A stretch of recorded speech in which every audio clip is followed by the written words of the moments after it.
What do we call this place? Oh, we already came up with something. We got something already. Okay. God damn it. All right. You'll know from the title who came up with it. So we'll leave it right there. Cell phone silented? Yeah, I'm about to. All right. You seen the Shawn Michaels hair? Yes, I saw it. I know, I saw it. Got a fart. Are we ready? Are we ready? I'm ready. To start a minute or two early. A minute early. That's Yeah, fine. Yeah. It's just we're already live, so.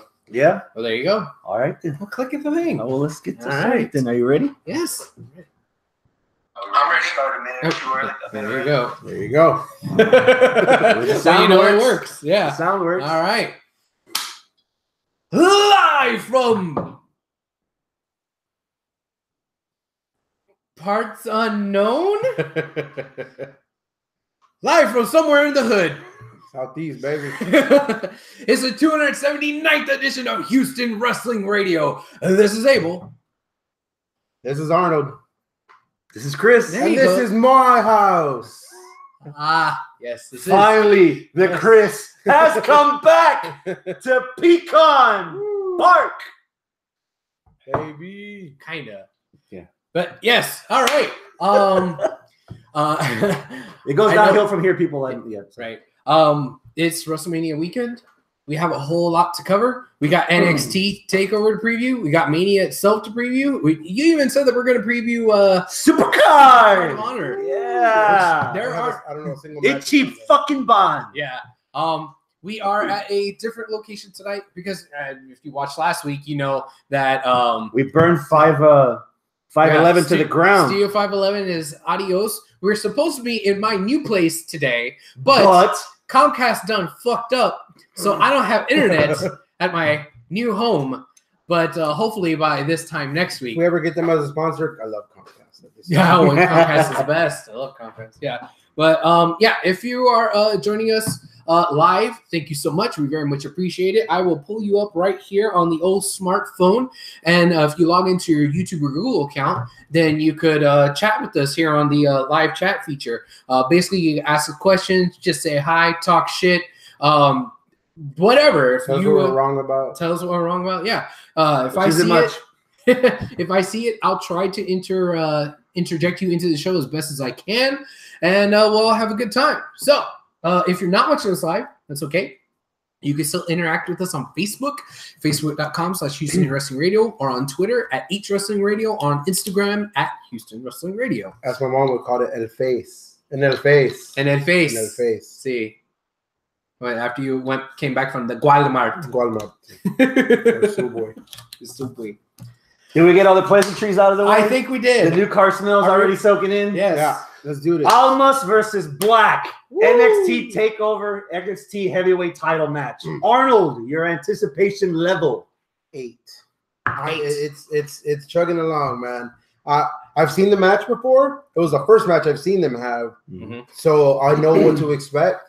But that little added, just because Selena Vega wasn't with him yet, Not yet. so that little extra thing, plus Alistair's feud with Velveteen, is just gonna amp them both up to. It's made both of their characters rise and see. I think it's gonna be pretty damn good. Plus the spots they're gonna pull. Fuck. What you got? Me? I have 10. Whoa! Busting that nut early. Oh, yeah. I said it after the last takeover. I am officially a fan of Cien Almas. And I've been a fan of Aleister Black ever since he debuted.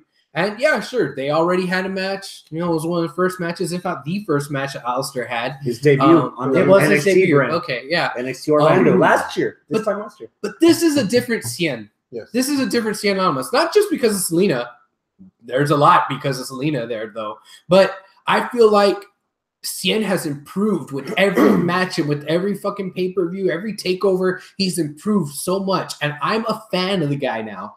So I can't wait to see this match. Yeah, I'm 10. Boom. Chris, what about you?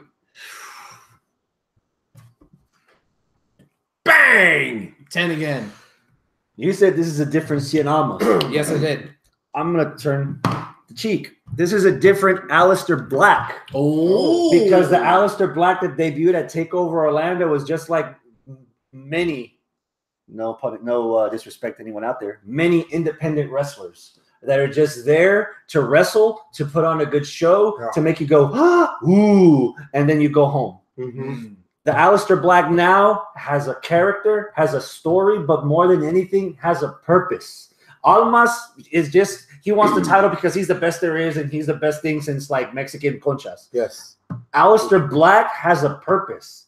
It sounds from the promos that he's been doing and the way he carries himself that the NXT Championship is the highest thing he covets, but it's not the only thing he covets. Gotcha. And it's just adding more fuel. It's adding more stock to the Aleister Black brand, where he can lose this match, and I don't think he loses any momentum whatsoever. Okay.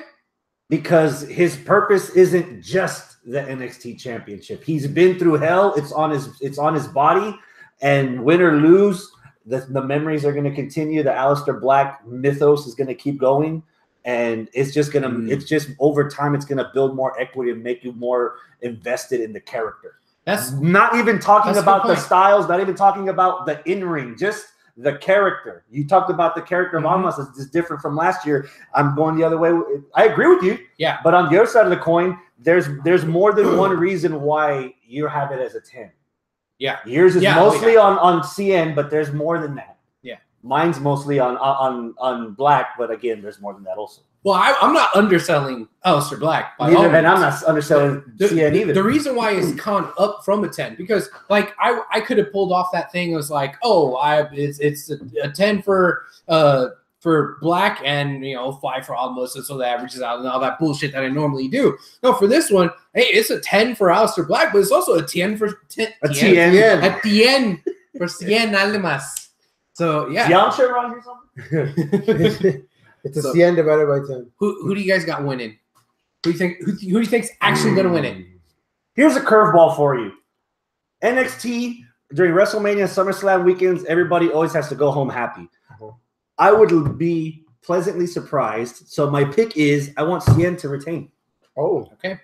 So not only did you think that was an interesting aspect if Black loses, but you're predicting that he's going to lose. Ooh, okay. Arnold? Man, I think CN should retain, but I think for the other ring of people leaving happy, Aleister should win because he's the face. The NXT Takeover poster is like a skull with a bunch of pins coming out of it, just like Steve Austin and similar. So they're focusing this around like the homecoming of Aleister Black's character, his year in NXT, and he's already champion. Yeah, it wouldn't shock me if he loses tonight. I mean, loses on Saturday and shows up at the Battle Royal on Sunday. Yeah. That's a hot take. If I had Dingy here, but he told you to bring him. Yeah, I know. I couldn't find him. The WWE He's in a box somewhere. Already fucked that plan from jump because they're putting it on the pre-show. Andre Battle Royal. Oh.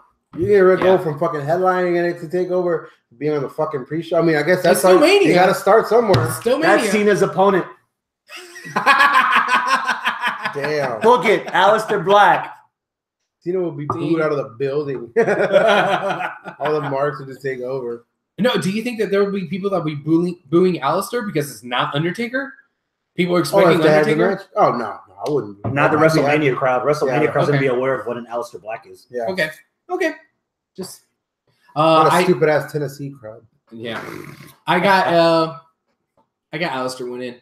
Oh man, I'm happy either way. Whoever wins this match, I'm still gonna be happy. I just makes it a level 10 because I like both characters. I like both guys. But I think they're gonna give it to Aleister. Okay. I don't know why. Call it a hunch, whatever. That's what I think. Cool. I'm okay with being wrong on that one. There you go. Before we hit the record button, we were watching the kerfuffle that was supposed to be Lars Sullivan versus Killian Dane from this week's episode of NXT. Big old boy. And it turned out being white boys. Yeah. Turned out to be the coming out party for the 6-man ladder match for the NXT North American Championship. Killian Dane, Lars Sullivan, Velveteen Dream, Adam Cole, Baby. EC3 and Ricochet. Shit. Anticipation level for this NXT ladder match, Abel. I'm going to give you an anticipation level for the match, and then I'm going to give you an anticipation level for something else. But for the match, boom! Another 10. Look at this. Another 10. I'm so excited for this match. I'm excited for EC3 to be back. I'm excited for Ricochet to debut in NXT. I'm excited for Adam Cole to be in another train wreck of a match. Yeah. I'm excited to see what the fuck Lars Sullivan's going to do in a ladder fucking match. God. Killian. And Killian. Yeah. Are those two just going to stay on the ground and just bounce off each other and catch the guys that are jumping off? Or are they going to be the motherfuckers also jumping off too like crazy? Those are going to be some sexy pinball bumpers right there. Yeah. Sullivan and I hope Killian. they have bigger ladders than that one ladder match I had last year with AOP. Like they were taller than the ladders. Like, Oh, yeah. Well, I mean, that's part of it. You said you had an anticipation for something else. My anticipation level for what's actually going to become of this new title in NXT, the North American title. I'm going to give that about a 5. Track record of the UK, right? Yes, basically. I think that there's already too many titles in WWE altogether, and I don't think NXT needs a mid-card title because you already have the tag, you already have the women, you already have the men, and you have a 1-hour show every week that you tape 3 hours worth. As of now. Yeah, that's true. And that you tape, weeks and weeks in advance, and then somehow you shoehorn NXT in there.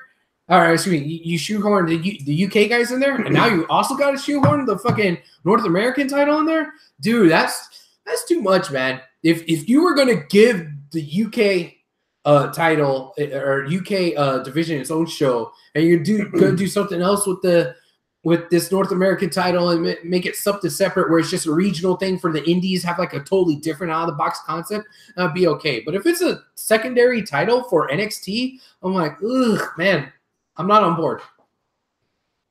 Arnold? my anticipation level for this is a 10. Just Are you because, flying away on yes, that one? just because of everyone involved. Oh, Okay. 5 out of 6 involved. Ooh, who's Killian Dane, fucking man, wrecking ball. Yes. Lars Sullivan, Jesus, demolisher. Adam Cole, Baby? it's fucking fun to watch, and just again another train wreck match that he gets to be a part of. Every single time on a takeover, he's been in a match where he's putting his body on the line. Yeah. Ricochet, god damn, I love me some Ricochet. Yes. Prince Puma, whatever, every form of that guy, Richard O'Shea. Yeah. I like him. What the fuck is an EC3? I'm gonna solve that okay. for you right now Okay. because that's one of my biggest gripes. And our Phantom co-host Travis mentioned this. Yes. When he saw last week's episode, that the commentators said one line, and it's all it took. Okay. One sentence. Mauro Ranallo said, "EC3 is the formula for success. Mhm. Like E equals MC squared. That's it. EC3. That's his That's the theme formula song. for success." That was it. That's an EC3 in a nutshell. That did it Okay. for him. And you know what? After talking to him, that did it for me too. So Okay. before you even take into consideration what he's done, the lot that he's done in TNA Impact, fuck that all. William Regal even acknowledging the fact that he used to be in NXT. Yeah. Yes. Yeah. It's Derek Bacon. So for him to be here now, after him coming out the episode before last week's, not tonight's, last week's, I'm already that doubt gone. It's not a No. doubt. It's like a what? I don't know. It's a question. Yeah. So I have no idea what to expect from this guy. Is he a powerhouse guy? Is he a fast guy? What is he? What kind He's of? kind of a hybrid guy. Is it the what if of him that's keeping you at a 10? Because normally something like that would bring you down a notch or two. Yeah, no, it's keeping me at a 10 because of the unknown. Because of man, what do I expect from this guy? Because I know Ricochet is gonna fucking jump off a ladder. I know Adam Cole is gonna fucking go through a ladder. I know Lars and Killian are gonna throw ladders at each other and juggle. Yeah. I have no idea what EC3 can do. Is he a technical And Velveteen's gonna hump on that. Velveteen. I missed out Velveteen. Yeah, we forgot Yeah, Velveteen. Velveteen. This is another match is out of his element too, but I'm excited. I'll tell you what is EC3's strength. His and I know I'm the character guy, so I'm going to sound like a fucking, a record player here. It is his character. Okay. He is a really charismatic dude. As far as his in-ring style goes, he's kind of just a little bit of everything. He's a little fast, he's a little strong, he's a little technical, he's a little brawly. Okay. Kind of all of that put together. I just loved his character, his mic work, the way he would be serious when he needs to be serious, the way he could be funny when he wants to be funny. He kind of has both sides. But me as a WWE viewer, I understand what you mean. I've watched him twice on television, and both times I've cringed. That live, the first thing he ever did, like little promo, it sucked. It wasn't good. I didn't think it was good. Like, I think when he first got there, it was like on the WWE.com or whatever. And they did a promo. That was a little weird. It was kind of weird. And with Regal, I think he hasn't got the cadence right of WWE fans yet. Okay. Universe or whatever. Yeah. Like, he's kind of egging them, but you don't tell them what to say. They decide what they say for the most part on NXT. Yeah, but the NXT neighborhood is full of sheeple. Like, all you got to do is give them one. Yeah. And besides, I'm sure you're loving these NXT sheeple a lot more than you did the Atlanta crowd. Oh God, yes, I love you love sheeple crowd. Yes, I love the sheeple. Hector, what's up, my man? Nice to see you back in the live chat. Thank you so much. You missed out on the New Japan Raven last week, man. Yeah, we did talk a little bit of New Japan, but his first comment in here is talking about his match of the week, Ospreay versus Marty Scurll. Cool. Are we going to talk about that later when you get to the Ring of Honor stuff? Yeah. All right. Hopefully we'll get to that. Yes, we will. Keep your seat planted. We'll talk about that. All right. Who do we have winning this six-way first ever North American title? Oh man, that's a tough one. I don't think Ricochet because he's debuting. I don't think EC3 because he's debuting. Although that just given how they're kind of blowing him up, maybe because they don't want to give him something at the ball. He's a great cocky heel, man. If he holds on to that title and have people chasing him, if you're not elevating Velveteen to the main roster, you give him that belt. I was thinking the exact same thing. Technically, the match never finished between Killian Dane and Lars Sullivan. Well, if they cancel each other out in the ladder match, then they can have their beef that they can keep going with while Velveteen is defending against EC3, against Ricochet, against Adam Cole. Either one of these four can fight each other for the next whatever. Who you got? Why not Adam Cole? I mean, the other two, they have gold. They have gold. Let Adam Cole have it. Thank you for that beautiful transition. I'll tell you why not Adam Cole. Oh. It depends because Adam Cole baby is pulling double duty. Ah. He will also be in the finals of the Dusty Rhodes Tag Team Classic. Daddy. Who's in that, baby? Authors of Pain, Kyle O'Reilly and Adam Cole representing the Undisputed Era, and the team of Roderick Strong and Pete Dunne. Oh, yes. So a triple threat. What did I miss? Why is there a 3? Because Bobby Fish got injured. Yeah. So NXT Commissioner William Regal made the decision that instead of having the finals on tonight's episode of NXT, they're throwing the Undisputed Era in there, and we're just going to have a triple threat match for the title. Dunne and what's it called? Just, hey, fuck it, you can come back, even though he lost. They lost, they right? didn't lose. That's the thing. They were supposed to be semi. Okay. So I'm getting confused here. The semifinals are supposed to be what? The semifinals already happened. It was the Authors of Pain against Street Profits. Okay. Authors of Pain beat them. Okay. And then it was it was supposed to be tonight's episode was supposed to be the finals, and then the winning team got the tag title shot against Undisputed Era. There you go. But now that Undisputed is hurt, they went ahead and just threw them all in. Got you. Okay. Yeah. Okay, so that should be a fun match. Your anticipation level for this triple threat title match for the tag. After just realizing it, I'm at about a 7 because I'm still wrapping my mind around it, seeing how it's gonna go. AOP, I gotta see how their styles are gonna clash with those other two teams. Mm-hmm. Now you put Undisputed Era, Adam Cole and Kyle O'Reilly, and the other guys, fucking Dunn and Roderick Strong. That's gonna be badass. Yeah, AOP is gonna be like the side of it. Yeah, it's kind of like the Indies against the WWE product. Yeah, so we'll see. And well, I'm gonna throw mine out there. I'm also at a 7. Mostly because this is very convoluted as to why we're having this match, and it's kind of last minute. It was his ankle. Yeah, what is it? What was his How do you- injury? I think it's his ankle. How long is he going to be out? Couple months. That sucks. That sucks. Even though it happened like 3 weeks ago, 3 or 4 weeks ago, like Yeah. the weekend after the tapings of these episodes for NXT. These NXT, I remember Bailey broke her hand one time, but she was only out for like a little while because of the taping. Yeah. Mhm. So. Yeah. Man, like on paper, goddamn, that sounds like it's going to be a fun match. But the story going in and out of, I don't know. The who actually won the Dusty Rhodes Classic? Oh, but it's also for the tag titles. It's That is actually true. That makes the Yeah. Dusty Rhodes Classic irrelevant. exactly. So like, who actually won that? Hmm. Nobody. The Undisputed Era wins it without even being in the fucking tournament. Yeah. There you go. Yeah. Baby. Baby. Robert Medlin's driving home right now. Uh-huh. He'll be in the chat as soon as he can. Oh, thank you, Robert. He'll be meddling. You be meddling away. Oh, okay. Go ahead. You go, Chris. Anticipation level. Anticipation level, I have it about an 8. Okay. little bit I higher. have the Undisputed Era retaining their titles. Fuck yeah. Okay. And I thus didn't even say also what winning I the was Dusty Rhodes winning, Classic. I'm hoping that we open with the U.S. ladder match. I'm with the North American ladder match. All right. Adam Cole gets demolished. like he just ate a ladder and he's shitting steps. So so he tells Regal, I'll find a partner. And then for any of you that remember Ring of Honor, we get a debuting Matt Taven from the Kingdom. Oh! Teaming up with Kyle O'Reilly. He signed? He's not wrestling at Supercard. Okay. So there's a possibility. Maybe. But either way, hook or crook, I've got Undisputed Supercard is Era. Friday or Saturday? Saturday. Same night. Same night. as NXT. Mm-hmm. So I've got Undisputed Era retaining. Who do you got?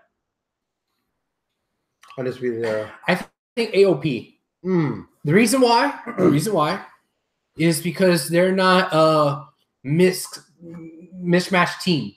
You know, you Yeah. got- Oh, you have that. Yeah, You have that they're rule. the actual tag team. yeah, they're an actual tag team because like Adam Cole is not the tag team partner of Yeah. Fish or O'Reilly. Fish and O'Reilly, they're the tag team.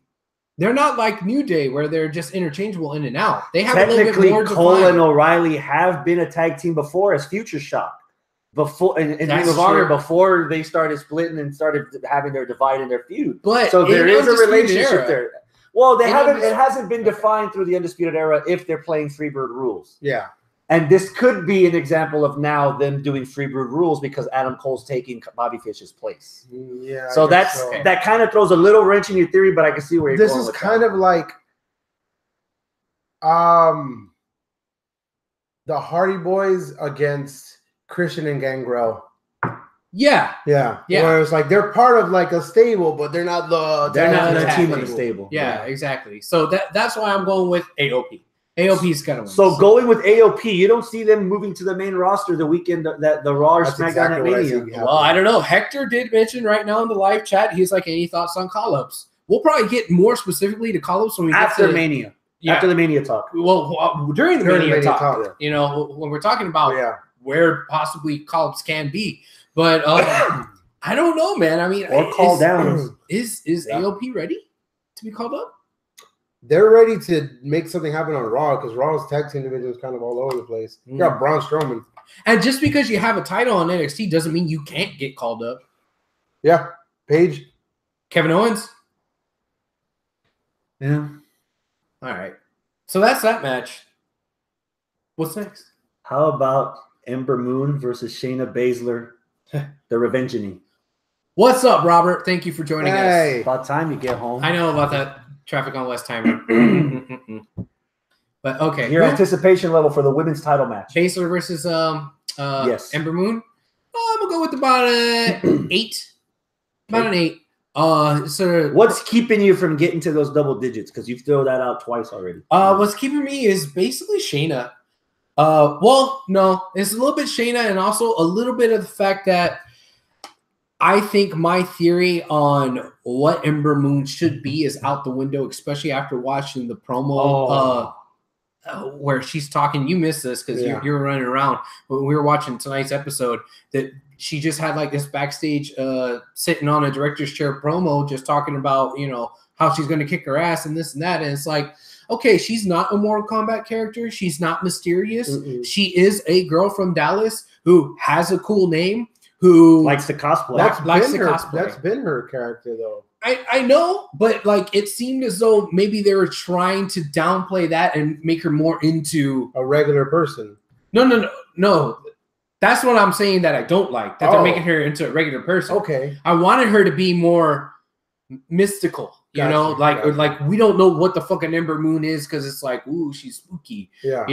But no, she's just a regular girl who calls herself Ember Moon and likes to cosplay. See, that's where I'm backwards. Okay. That's what I fucking love. Okay. We don't have this fucking Mortal Kombat character. We just got a fucking badass black chick who can wrestle.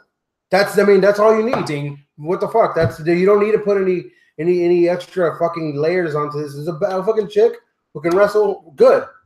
Wrestle well. Mm-hmm. We wrestle to the point where Shayna Baszler is going to look pretty decent. Good. Yeah. My anticipation for this match is a 7. Mm-hmm. And it's not to shit on Baszler because I like what I see. It's just like, man, I don't.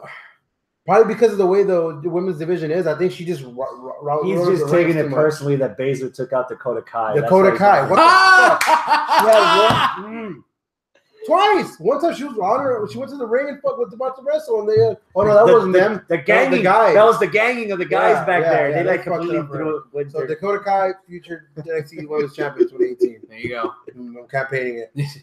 Dakota Kai, next Bailey. Yes. The winner Dakota Kitty Kai. The winner of these two is the Dakota Kai. All right. That's why. Although she's gonna be in the. You missed this too. Lacey Evans had Dakota Kai shade on a bunch of girls. Yeah, she had some shade. Good. Yeah. She had the Dakota Kai's name in her mouth, but Dakota Kai whooped her ass like a month ago. A lot more ass to go. Yeah, we'll see. A lot there with Lacey. We'll see. Oh, we gonna see. Yeah, we gonna see. Mm-hmm. They'll both be in that historic battle royal. Robert says, "What's up with the iconic duo? Where the hell they been? They'll be at the historic battle royal. So you think they're gonna get called up? They're gonna win it as a team. Duo. They're gonna carry the trophy around together. No. Yeah. That'll be fucking awesome. No. That'll be great. They've been on the NXT live events. It's been the women's matches have been Ember Moon, Kairi Sane, and Dakota Kai against the iconic duo and Shayna Baszler. Okay, that's what they've been doing. Who you got winning this rematch? It is a rematch. It is a chance. The same weekend that Shayna's friend from the Four Horsewomen, Ronda Rousey, debuts. Do you have Baszler finally take the title? I don't want Baszler to take the title because I don't think she's ready yet. As a character, as a wrestler, I don't know. I mean, she's been wrestling for a couple years. She's been wrestling, but as a character, like I feel that there's so much still undeveloped. Like I get it that she's just like a fucking badass who just goes out there and just like beats people up and it's just like a dick. Mm-hmm. But I don't know. I feel like she needs more time in the oven. Yeah. Also, I feel like Ember Moon should get a little longer of a title reign for the time she spent chasing the motherfucker. Yeah.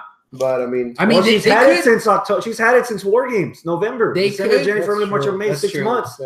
And they could Sami Zayn her, just like, all right, you have a little bit of glory. Now you're going to lose until we call you up to the main roster. Yeah. And then we're going to call you up to the main roster. Like, you know what? You're good at losing. So we're going to lose. Yeah. Robert Medlin says, "What Sanity shows up on Raw on Monday?" Oh. That'll be insane. We'll save the call-ups for later. All right. Arnold, who do you got winning the rematch? Ember. Yeah. Did she win the first one clean? Yeah. Well, she won it, but then what's her name took her out instantly after the match. So she looked bad. I'll have her winning with like some bullshit and where Shayna has to feud with this next person. Like Kairi Sane or some random shit happens. Kairi Sane versus Lacey Evans is gonna help. Is gonna happen next week. Cool. So I don't know. Yeah, I'm gonna pull the trigger on Baszler. You're gonna do it. Yeah, you're gonna do it. I don't hate that. In your defense, you would rather have a failed character in Ember Moon rather than watching an undeveloped character develop. I would rather have an undeveloped character develop with the title than just like you. My bubble was popped. Like, okay, she's just ghetto fat from Dallas, big D. Yeah. If she goes from Houston, I care little. Yeah. But it's fucking Dallas. Yeah. I mean, we've said this on the podcast several times. If assholes can fly, Dallas would be one huge airport. Yes. So sorry, Amber. You mean South Oklahoma? South Oklahoma. Yes, South Oklahoma. Texar off. Fuck you. Okay, Dallas. What else is there on the NXT card? One more. One more. Unsanctioned Tommaso Ciampa versus Johnny Gargano. Arnold. 10. Defend yourself to the people because it's your second 10. Because it's going to be a fucking epic ass grudge match, dude. It's going to be a fight. You think Ciampa's healed? You think he's ready? Yeah. Oh, yeah. I tore my ACL twice last year. It's fine. Breaking news. ACL's a fake injury. Yeah. No, I mean, I don't know if he's 100%. He'll probably be wearing like a Stone Cold knee brace or something, or he's going to be wearing jeans, you know what I mean? Like something to protect it. It is unsanctioned. Yes. But yeah, I think it's going to be a fucking slobber knocker, dude. I think it's going to be kicks left and right, fucking all kinds of flippy dippy shit, but also a lot of like grappling. I'm not sure. I didn't know either one of these two in the indies, so I don't know how their separate styles are. Yeah. I know what a Johnny Gargano is now after, about a year of him being on his own. I don't know what a Tommaso Ciampa is outside of the tag team. DIY. So what kind of a wrestler is he? Because he's small. I'll fill in that blank for you. Okay, go for it. Without any of the history of the first Dusty Rhodes Classic where Regal decided to put Ciampa and Gargano together as a team, without Ciampa turning on Gargano, without everything that's going on. Is that what happened? If you were to rewind to the Cruiserweight Classic, in the very first round, the last match was Ciampa versus Gargano. Just after watching that match 2.5 years ago, if I only had that to go off of, my anticipation for this match, 10. Do I need to say anything? No. Do I need to say anything? That's enough. That's enough. No. Okay, now I'm excited. You know what? Your homework before you go to bed tonight, episode 4 of the Cruiserweight Classic, at the very end, Tommaso Ciampa versus Johnny Gargano. We'll be watching that, yes, for sure. All right. Well, I'm going to follow the crowd and throw out another 10. Oh, fuck. Who am I? That's your third 10 tonight. That is true. Who am I? I'm the fucking character guy. Yes. I'm the character guy. He's a hypocrite. Well, that too. But this is a well-developed story that has gone on for months. So I know the wrestling is going to be good because of that match that you're talking about. Aside from the fact that they were a tag team, so they know each other, they work with each other, even behind the scenes, I'm sure they practice together, so they know how to put on a good fucking match together. I still have echoes of Daniel Bryan on commentary going, "Oh my God, he chopped him in the face! He chopped him in the face!" But the character development is not something that you get to see as regularly in NXT or even WWE because they just have slow burned it for months and weeks and goddamn near a year. DIY, amazing fucking tag team for a year. Best friends, we're going to go out there, do it ourselves. And they suffered defeats and they've suffered victories. And, they've done this and that. And then one finally turns on the other one. One turned on the other. It was like, what the hell? But then he went away. So you never got that fucking payoff. And then now he's back. But the other one left. So you're not going to get the payoff. But you know what? He's going to be back just to kick that guy's ass. There's freaking stories within stories. Yes, there is. There's so much story, so much character development. So as the world turns. The look that Ciampa has looks way different than the look he had when he was teaming with Gargano.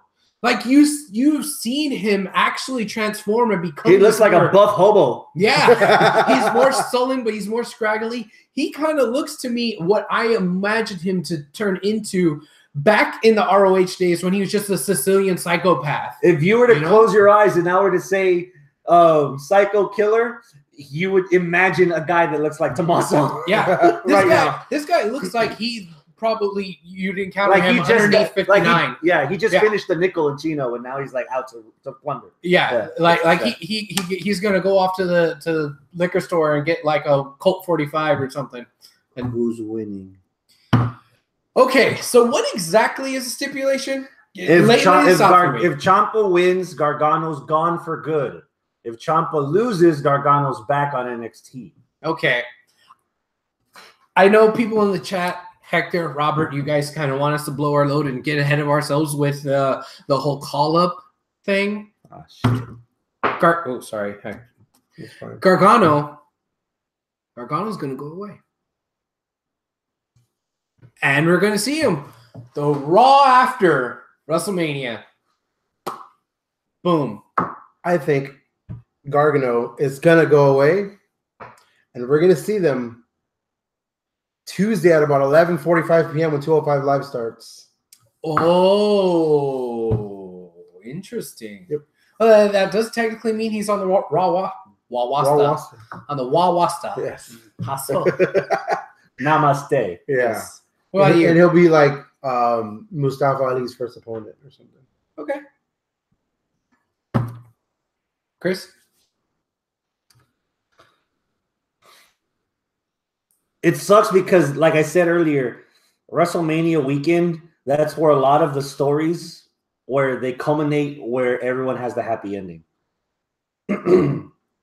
I want Ciampa to beat Gargano. Mm-hmm. Yeah. I think that could be. That's all unanimous so far. I think. That could be. I'm not jumping ahead happy 5 days later. I'm just talking about just the match and the story. by the time the bell rings, I want Gargano like screaming in pain, and then I want Ciampa to take off his knee brace and put it on Gargano. Yeah, it's like I've got Ciampa winning this. That's your not happy ending for the night. Yeah. Not only that, the next NXT taping, I want Ciampa as the #1 contender against Aleister Black. Oh shit! Yes, Blackheart versus Aleister Black. Mass. Yeah, Black Mass. Yeah. Oh fuck! Holy fuck! Or Ciampa against Ricochet. Yeah. Yeah. Shit. I love NXT. It's like walking into Sprinkles and you know all of them taste good. Yes. You just buy a box of 2 and you just mix and match. Yeah. You know they're gonna come out the same Just way. put something in my hand and I'm gonna eat it and I'm gonna be happy. It's like whenever you That's why I brought the contest. when you're at HEB and you go to the fucking ice cream aisle, you open up and it's all the blue, but it's all cookies and cream blue. But give them all to me. Give them all to me. Top to bottom overall. What a pistachio. Pistachio almond. Yeah. Chocolate chip cookie chunk. Do not get that fucking peanut butter chocolate cookie dough bullshit. Did it come out the way it went in? Yes. From top to bottom, your overall Okay. anticipation for the entire takeover. I got 3 motherfucking 10s in my anticipation level for this, so I'm gonna go with a 10. Yeah, take it at 30. Yes, take it at 30. Your man of your word. You've been saying for the last year, NXT episodes, NXT takeovers. Yep. How about you? 2 hours of a takeover versus 17 hours of a WrestleMania. I'll take 2 hours of takeover with a 10.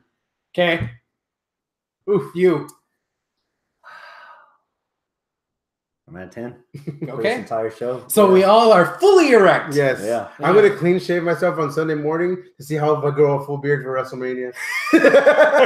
By the end of WrestleMania, are you gonna be like, I was like, hey, where the fuck this come from? Oh, yeah. Well, I'll tell you what. I'm gonna draw mine back. okay? My anticipation level for the entire show is a 9.99. And I'll tell you why. Because unfortunately, I can't watch the show live. Oh, no. I won't be watching Takeover live You won't. because I'm What going the to hell? be Son of a bitch. watching Ring of Honor, Supercard of Honor 12. Anticipation for match of the year candidate already. Oh, you're going to go right to it. Straight. Cody Rhodes against Kenny Omega. Yo, fucking mega. Abel. There are 2 wrestlers that don't wrestle in WWE. Oh, Because the guy hasn't been watching any wrestling for I less know, than a right? year. yeah.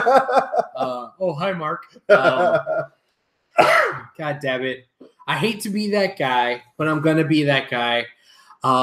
Even though I don't really watch New Japan, and even though I don't really watch ROH, and even though I kind of only sometimes watch Be the Elite, I know what the fuck is going on, and I really want to see it. I'm not going to see it, but I would like to if I could. So 10! Fuck, man! without even having my eyeballs on the fucking product. Yes. From just hearing all the ancillary people talking about it, I'm hyped up enough for this match where I'm like, okay, 10. If you had the money to spare, would you order Supercard of Honor and watch that live, or would you watch Takeover live? Ooh. You know what? If money wasn't an issue. That would be a Monday Night War situation. Fucking click. Oh, Ember's on? Shotgun Fuck Saturday Ember. night. Yeah. Pull the right trigger. Like, oh, the tag match? Nah, I'm gonna click over here. Neil Dashwood versus who? Yeah, The semifinals and the finals of the Women of Honor tournaments are happening there. But your anticipation level for Cody Rhodes versus Kenny Omega main eventing. It's a 12, buddy. It's a 12, buddy. Because I've been watching this shit slow burn. This is like last summer, dude. This last summer, whenever he flipped out after I forgot what the G1 climax. I forgot what it was, but Cody Rhodes like flipped out on Kenny Omega backstage at the interviews or whatever. Through the chair. He threw the chair and all this shit. He was like, "Oh, fuck this." And then, that was when he lost to Okada, the G1 special. Yes. I think so. From there, the little things here and there that you would see when Kenny was fighting Okada. Cody would come out with a towel to throw it in. They're like, "Hey, what are you doing?" It's just shit like that. And backwards, Kenny did it to Cody during his match versus Okada too. I think, if I'm not mistaken, dude. There's little things. Well, all the shit with the Bushi too. The whole reason why is because Kenny wants to be friends or more than friends with the Bushi, and it's like lovers for a reason, y'all. Yeah, and like Cody's trying to like fuck those guys. I'm in charge of the Bullet Club, and these guys are idiots. Yeah, and Cody's like, "Hey, Bullet Club is a heel faction, motherfucker. We're not faces." And I will go ahead and say this right now. I hate sounding like this guy too. I'm wearing a shirt, first of all. But Cody is the best heel in wrestling right now. Okay. Best heel. He's actually getting heat. And he's supposed to be. He's doing his job. This isn't Roman Reigns getting anti-face. Feuding with Disco Inferno. And winning. Yeah. He feuded him with him so bad, ROW booked him. They're like, "Oh, he's got some fucking heat. Let's get him on the fucking card." Yeah. But man, dude, I can't wait for that match. Just watching the picture of the match they had last weekend of what is it? The tag match. Kenny. It was Hangman Page and Cody Rhodes. It was Hangman Page and Cody Rhodes against the Golden Lovers. And was it Kenny that kicked the shit out of him, bro? How did he get that? Well, here's the thing. I haven't seen the match. My anticipation for this match is also at a 12. Because I will be there. Yes. I've been keeping up with this. I was at Strong Style Evolve to see like the icing get put, and I'm just waiting for the cherry this Saturday. To the point that I didn't watch the Ryosuke show that happened last week because I don't want the mixed match challenge. They busted their nut with Asuka versus Charlotte. They should have saved that shit for Mania. But I don't care. I didn't want to taint myself by watching anything of Kenny versus Cody in a sanctioned match. I'm waiting for this Saturday. Yeah.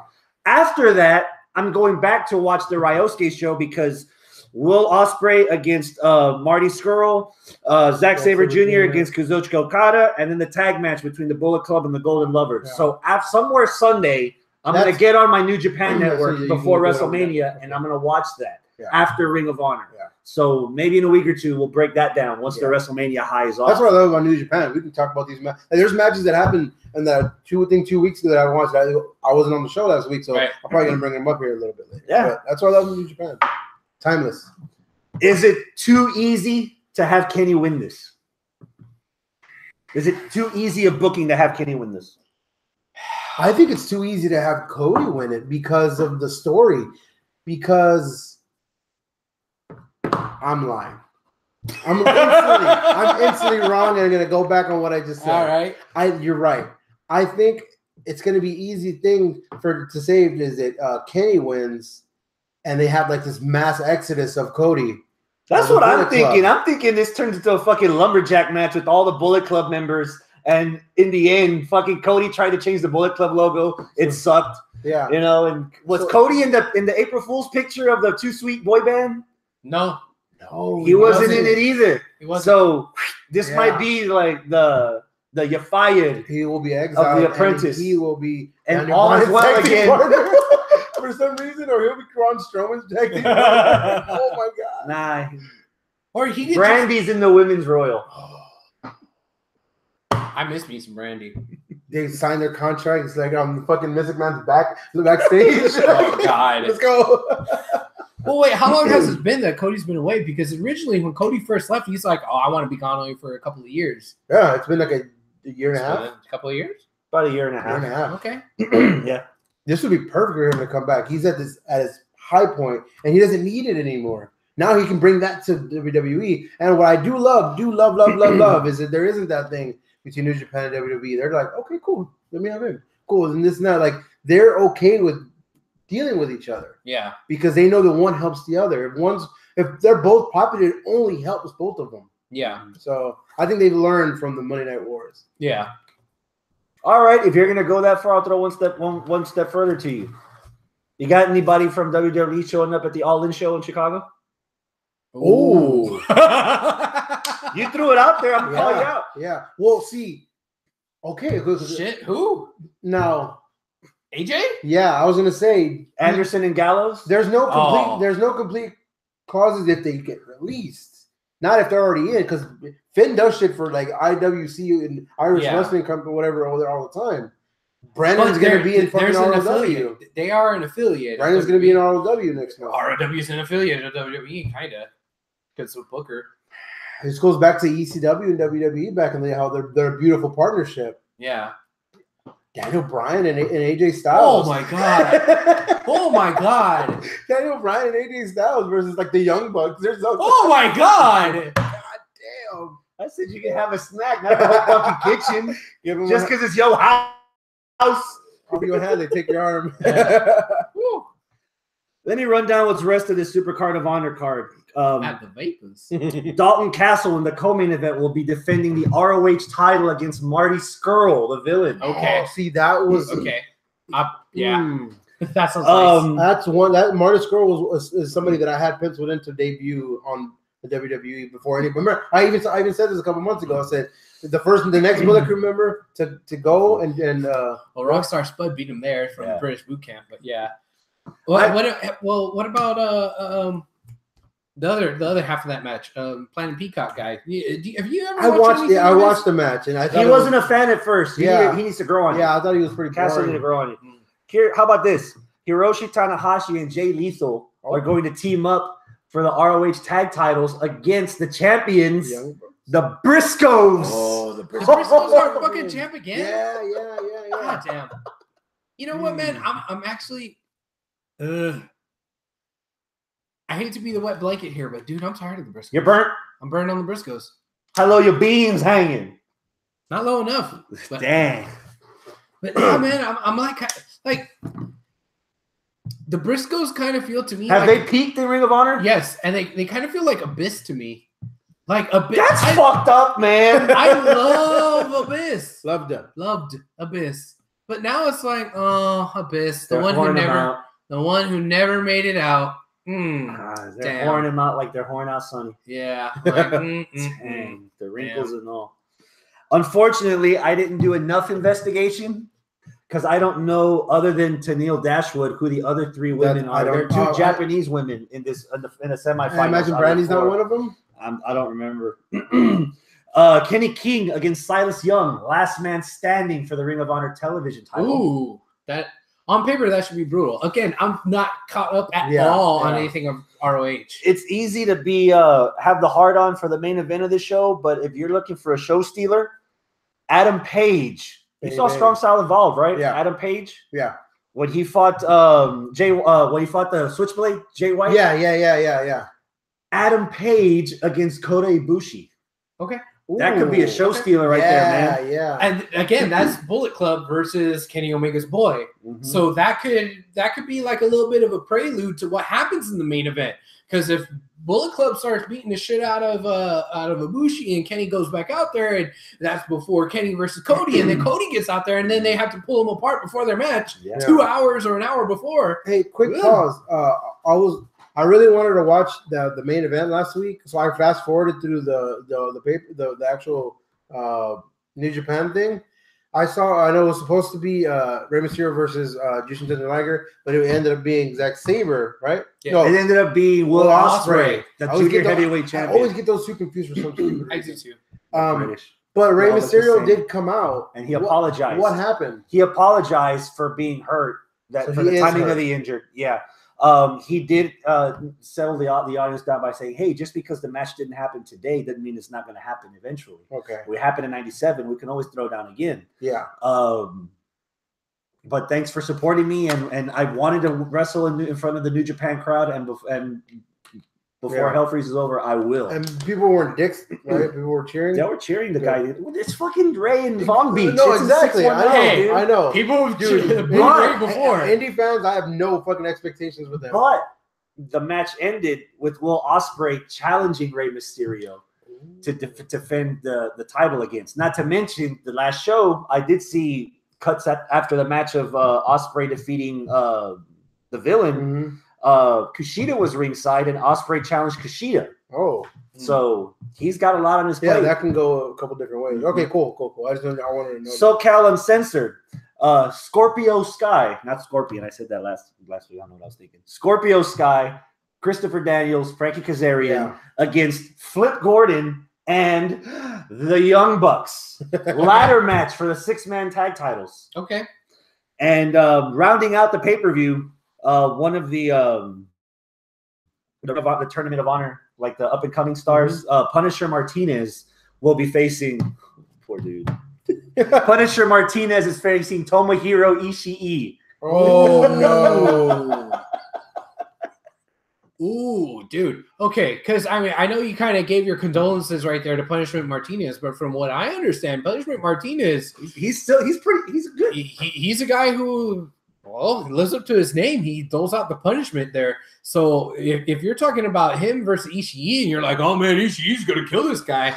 Oh, dude, I don't know. That sounds like two killers killing each other at the same time. It's going to be who can outkill who.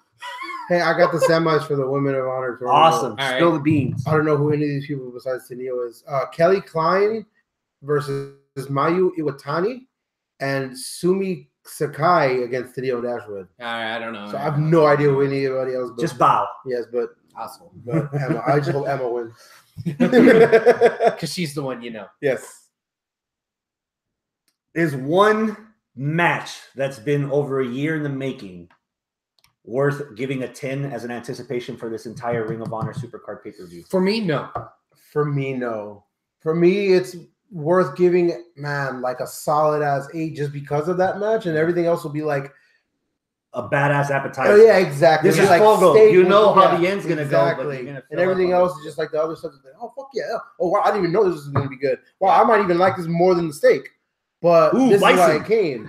So yeah, I can give it an 8 because of the anticipation, but solely because that's the only match that I really know and am invested in.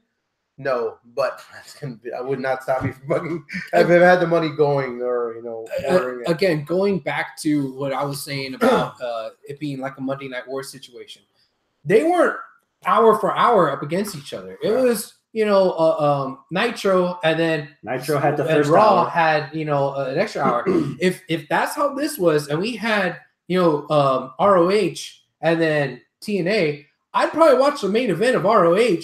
Then whatever that is, I'd flip that off and watch NXT. I said TNA. NXT. I'd watch the main event of that. So, excuse me.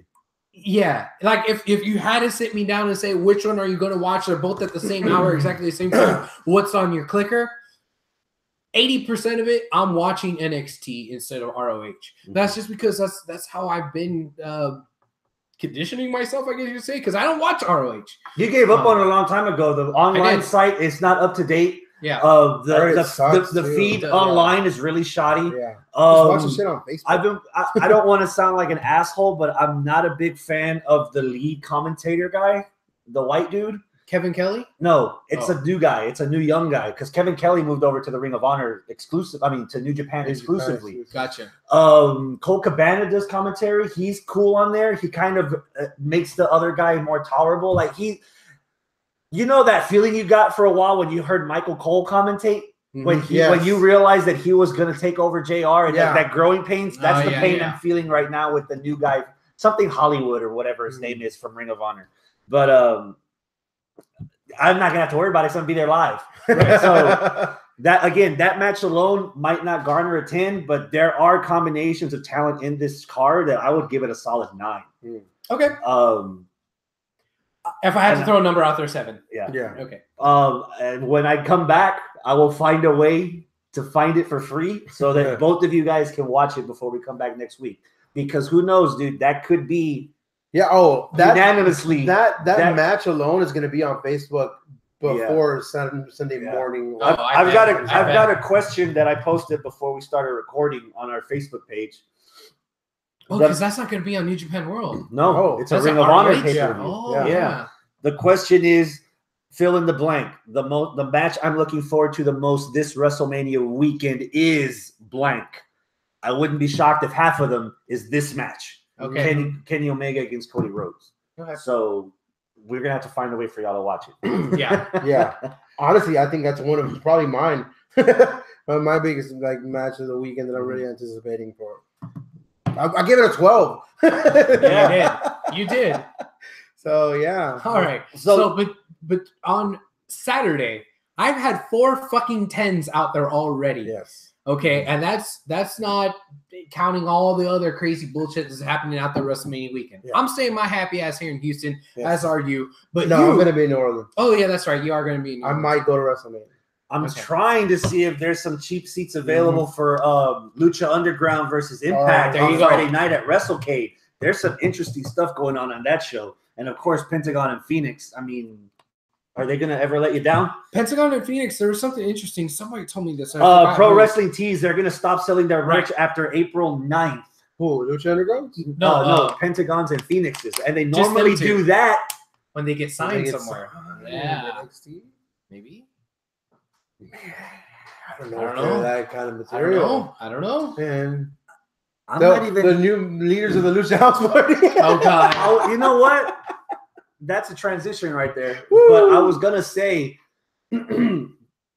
Kalisto as like your main presence for the Hispanic audience on your main television roster has been falling flat for quite some time. He can't even cut a promo in English. No. If you're the not Puerto Rican guy's better than him, whatever the fuck his name assuming is. Cien, assuming Cien gets a rematch if he loses the title at TakeOver, what strong Latino presence for the Hispanic audience can you put on there that has a following? Pues ese pinche Prince Puma. Los hermanos? No, los hermanos, los Lucha Brothers. Ese güey Ricochet que sabe que es. Ricardo something, no sé.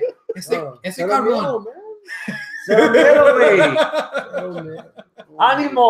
Cero miedo. Ánimo. Dick. Ooh, man. But here's the part where we start WrestleMania with a dud. I was hoping for weeks this wouldn't happen, and it's happening. Again, 2 years in a row. The pre-show is one of the best-built matches this entire WrestleMania season. Mm-hmm. The finals of the Cruiserweight tournament. Yeah. Mustafa Ali versus Cedric Alexander. Does anybody want to bitch about this? Y'all want to go straight to the anticipation? I kind of want to bitch, but, man, it's WrestleMania Sunday. I kind of want to go into the different approach this year. I just want to enjoy it. I don't care what goes on to win. Because if Roman Reigns headlines his match, what I normally wanted to say, if Roman Reigns headlines WrestleMania again, what I would normally have said is, fucking, God damn it. But now I'm like, hey, you know what, dude? Fuck it. I might even be there, so I might not give a fuck. But man, if you're trying to get tickets last fucking minute, you may not get in there. For exactly. If I'm trying to do last minute, like I think my in-laws are gonna want to do, that's gonna be last minute type show where I don't even get in there till it's dark. So you know what I mean? That means I missed the whole pre-show, which is 2 battle royals and a fucking Cruiserweight Championship match. Mm-hmm.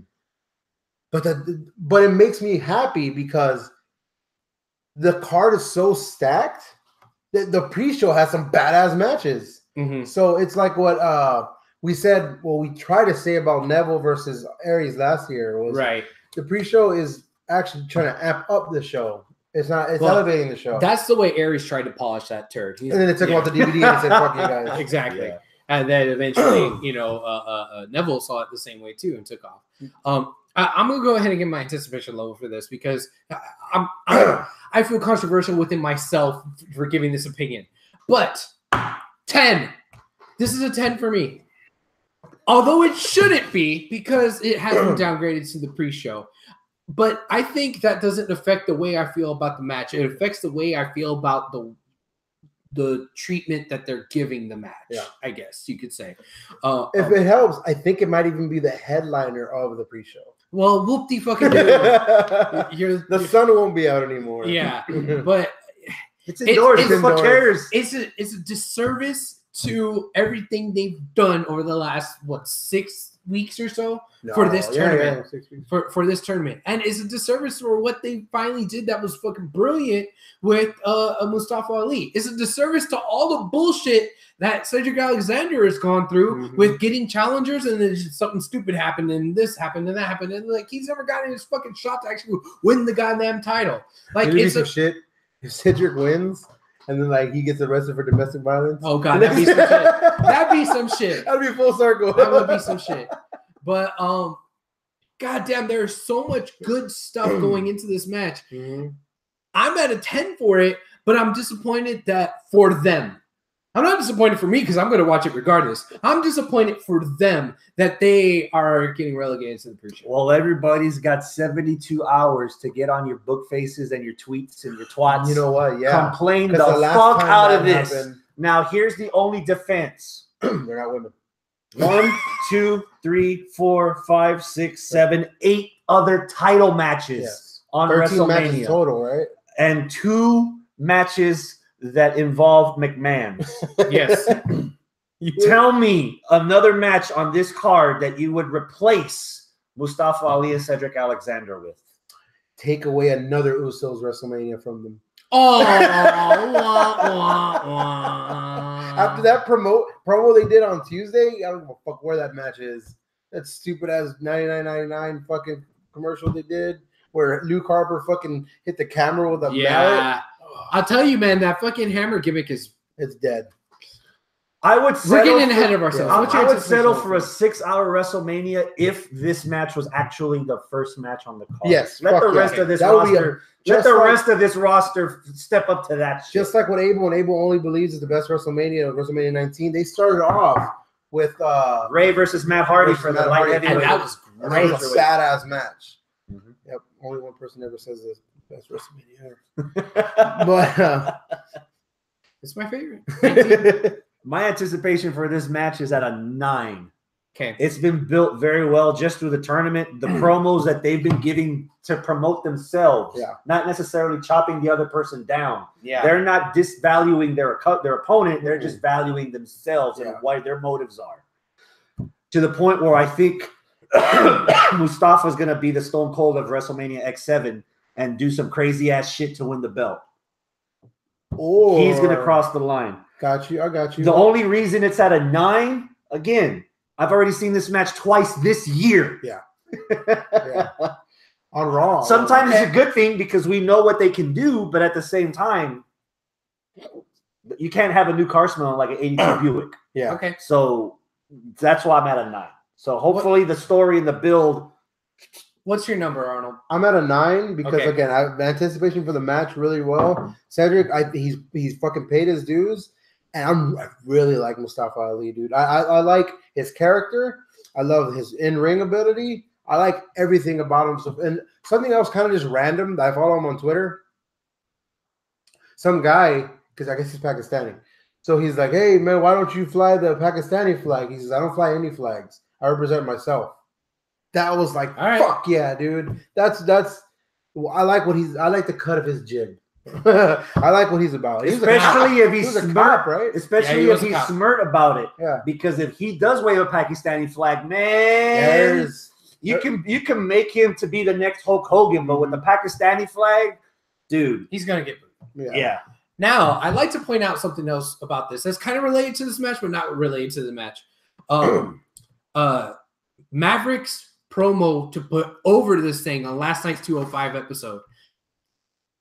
It was funny the way he was kind of talking, because if you looked at his body language and didn't really listen to what he was saying, it was telling 2 different stories, two completely different stories. He was saying this is going to be a great match.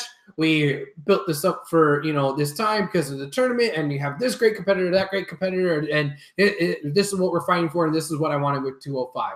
That's what his words were saying. His body language was saying WWE fucked up up the ass. We should have been on the pre-show. So you know what? You need to tune your ass in early so I could prove these motherfuckers wrong because they promised me that this was going to be on the actual show, and that's why I put so much into it. And like, it was so weird the way it was. Like, there was that strange dichotomy there. It looked like he was about to fucking break down and boo-hoo. But it also kind of looked like he was like, you know what? Fuck management. It was amped up. Yeah, it was. Sometimes that's all that was you a great need. promo. Sometimes that's all you fucking need. Yeah.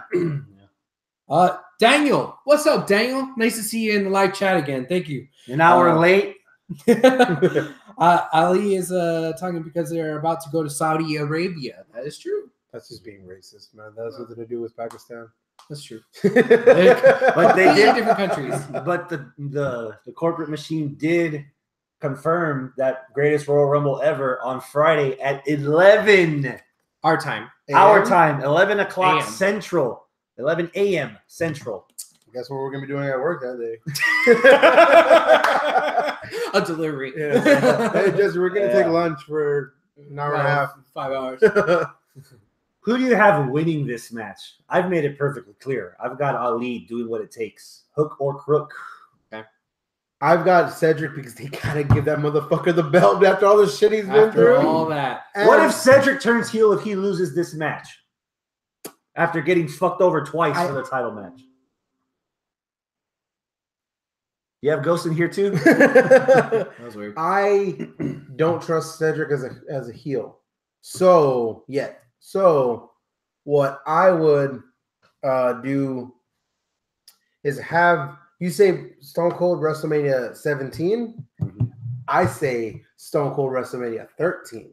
Have Mustafa bleed to death, lose, but make him look fucking awesome to where he gets the respect and everybody wins.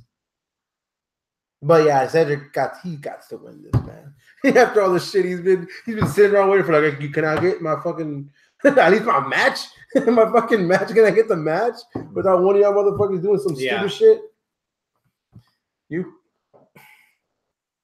man, on the one hand, Daniel continued his argument there about, like, well, they are going to Saudi Arabia. And he does say this.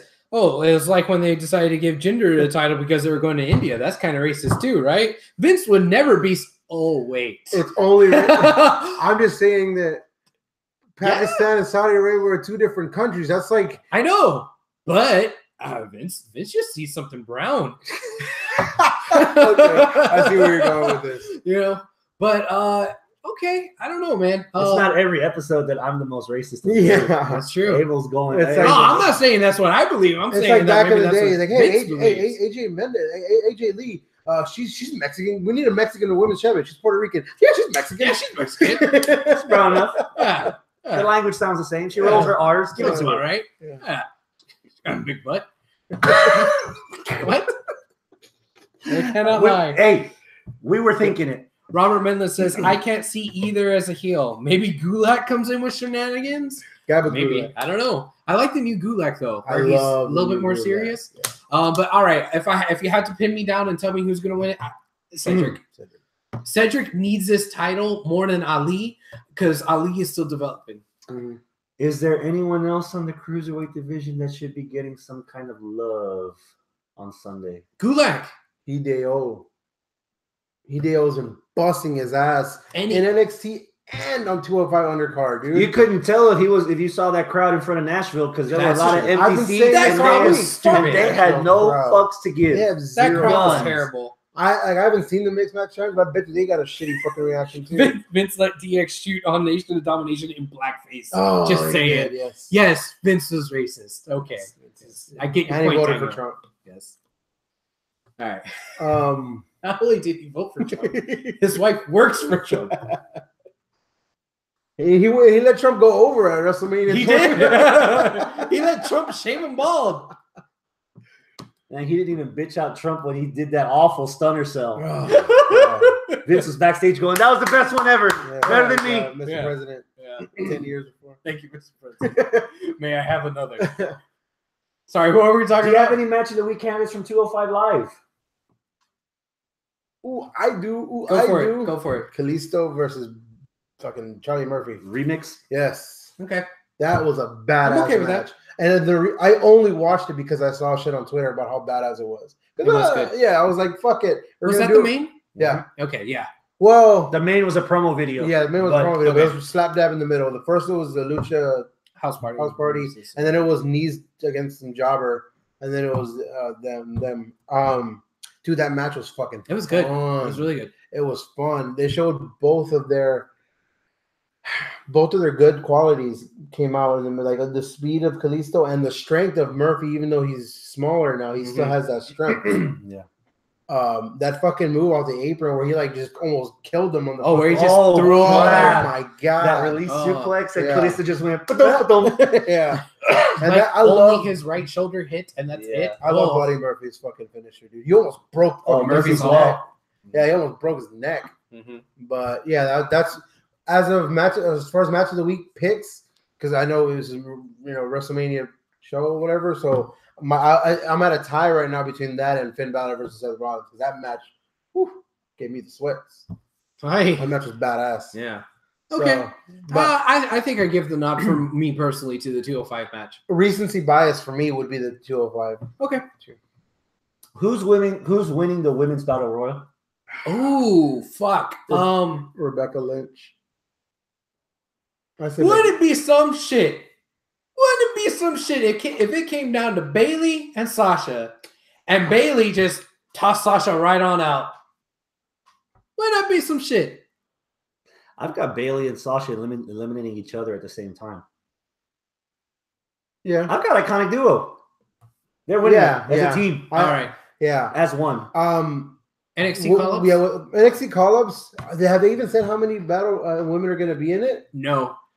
On the pictures, there's only like 8 of them. Right. So And like 6 for the dudes. yeah, I would say maybe 20 women, right? Mm-hmm. Let's say 20. I mean, it's not the greatest Rumble ever. It's just a battle royal. Yes. So let's say 20 women battle royal. We got the Riot Squad. We got Absolution without Paige. We have Sasha and Bailey. We have Becky Lynch, Natty, Naomi. That's 10. Dana Brooke, Mickey, Dana, Mickey James. Dana. That's 12. Would the Bellas be in it? I don't know. Okay, iconic duo. Iconic duo, more than likely. Kyrie? Kyrie Sane, and I'm gonna just go ahead and say Dakota Kai. You fucking say Dakota you fucking Kai. mark. Actually, I'm gonna see your Dakota Kai, and I'm gonna raise you Bianca Belair. Zelina Vega. Oh, depending on what happens Saturday night. Okay. I would go one step further. If Almas retains, I want Almas walking her to the ring when Almas carrying the NXT title, so people can be familiar with what that Mexican is. Yeah. What about Aleister Black, the long hair. Lana is best. Oh, Lana. Lana number 1. Yeah, I forgot about that. You know what? It might be kind of a fun battle royal. Yeah, it could be. But I think Becky Anticipation level then, if we can't make up a winner. That's 7. 8. Just because I think it's just because of that. That gives like the fact that you don't really know That you could have NXT call-ups. Yeah. Or you might have some returns or something. Yeah. Because, dude, if it's anything like the Women's Royal Rumble, it was like, okay, 1 or 2 call-ups. And Well, the they weren't rest even were call-ups. legends. It was like all these legends. Yeah. Like, okay, yeah. We get it. We got a lot of old bitches. Like, all right, Ivory. Okay, Jacqueline. All right, Molly Holly. All right, Terry Olsen. Okay. Mhm. Like, goddamn. Are we having the same issue with the men? No. As far as like potential legends in there, nah. I think you're. Call-ups, so. I don't think that's the problem though. Call-ups, I'm fine with. Legends, I'm not so fine there's with. none. But call-ups, okay. Who are you going to call up?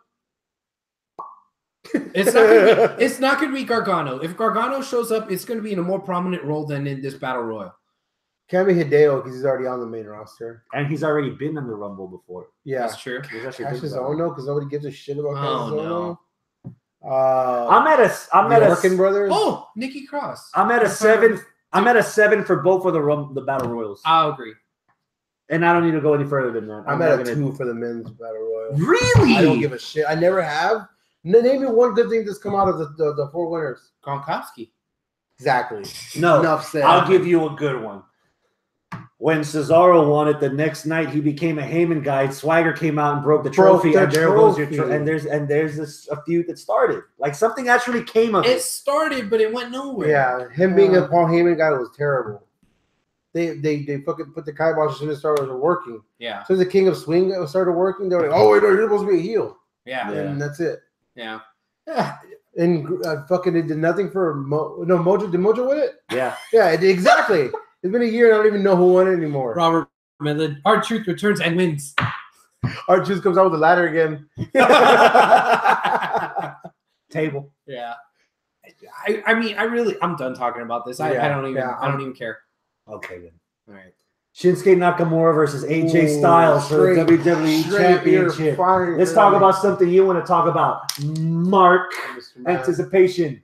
Pow! 10 again. 10 again. God damn it. This is probably like I know I said that I'm at a 10 for Cedric Alexander versus Mustafa Ali. I know that I said that. But it's on tape. Maybe I want to give a 10.5 to this match, AJ versus Shinsuke. Despite the fact that I think that the build has been lacking. Terrible. I wouldn't say it's terrible. It's just been lacking. There's something else that needed to have happened to make this build a little bit better. I loved the pat on the head stuff. That was great. It's been funny, their build up, because it's 2 faces. It's been 2 faces. Not to mention, your hair's very soft, by the way. I actually put gel in it this last couple of days. 99% of everyone's anticipation for this match has nothing to do with anything that has ever happened on WWE television. Okay. Remember what I told you earlier about Ciampa versus Gargano? If all you showed me was 2 years ago, Wrestle Kingdom 9 or Wrestle Kingdom 10, Nakamura versus Styles, and that's all I had to go off of, my anticipation for this would be 10. The match that I'm pretty sure got both of them contracts in the WWE. Yes. Exactly. Yeah. I don't even think I need to go any more into the description. I just gave it away. Yeah. Just on this match, I don't give a fuck what happened last week before. That's it. I'm at a 10 just because this is a rematch from Japan. Who do I got winning? I got Styles going 1-1. I definitely think Styles is winning this. I got Nakamura winning and Styles switching to Raw this month. Okay, ding. Yeah. All right, go for it. Yeah, I got Nakamura winning because Nasty Nate. What's up, man? Haven't seen you in a while. Waiting for that porn product, man. But yeah, I think Nakamura would be like the feel good.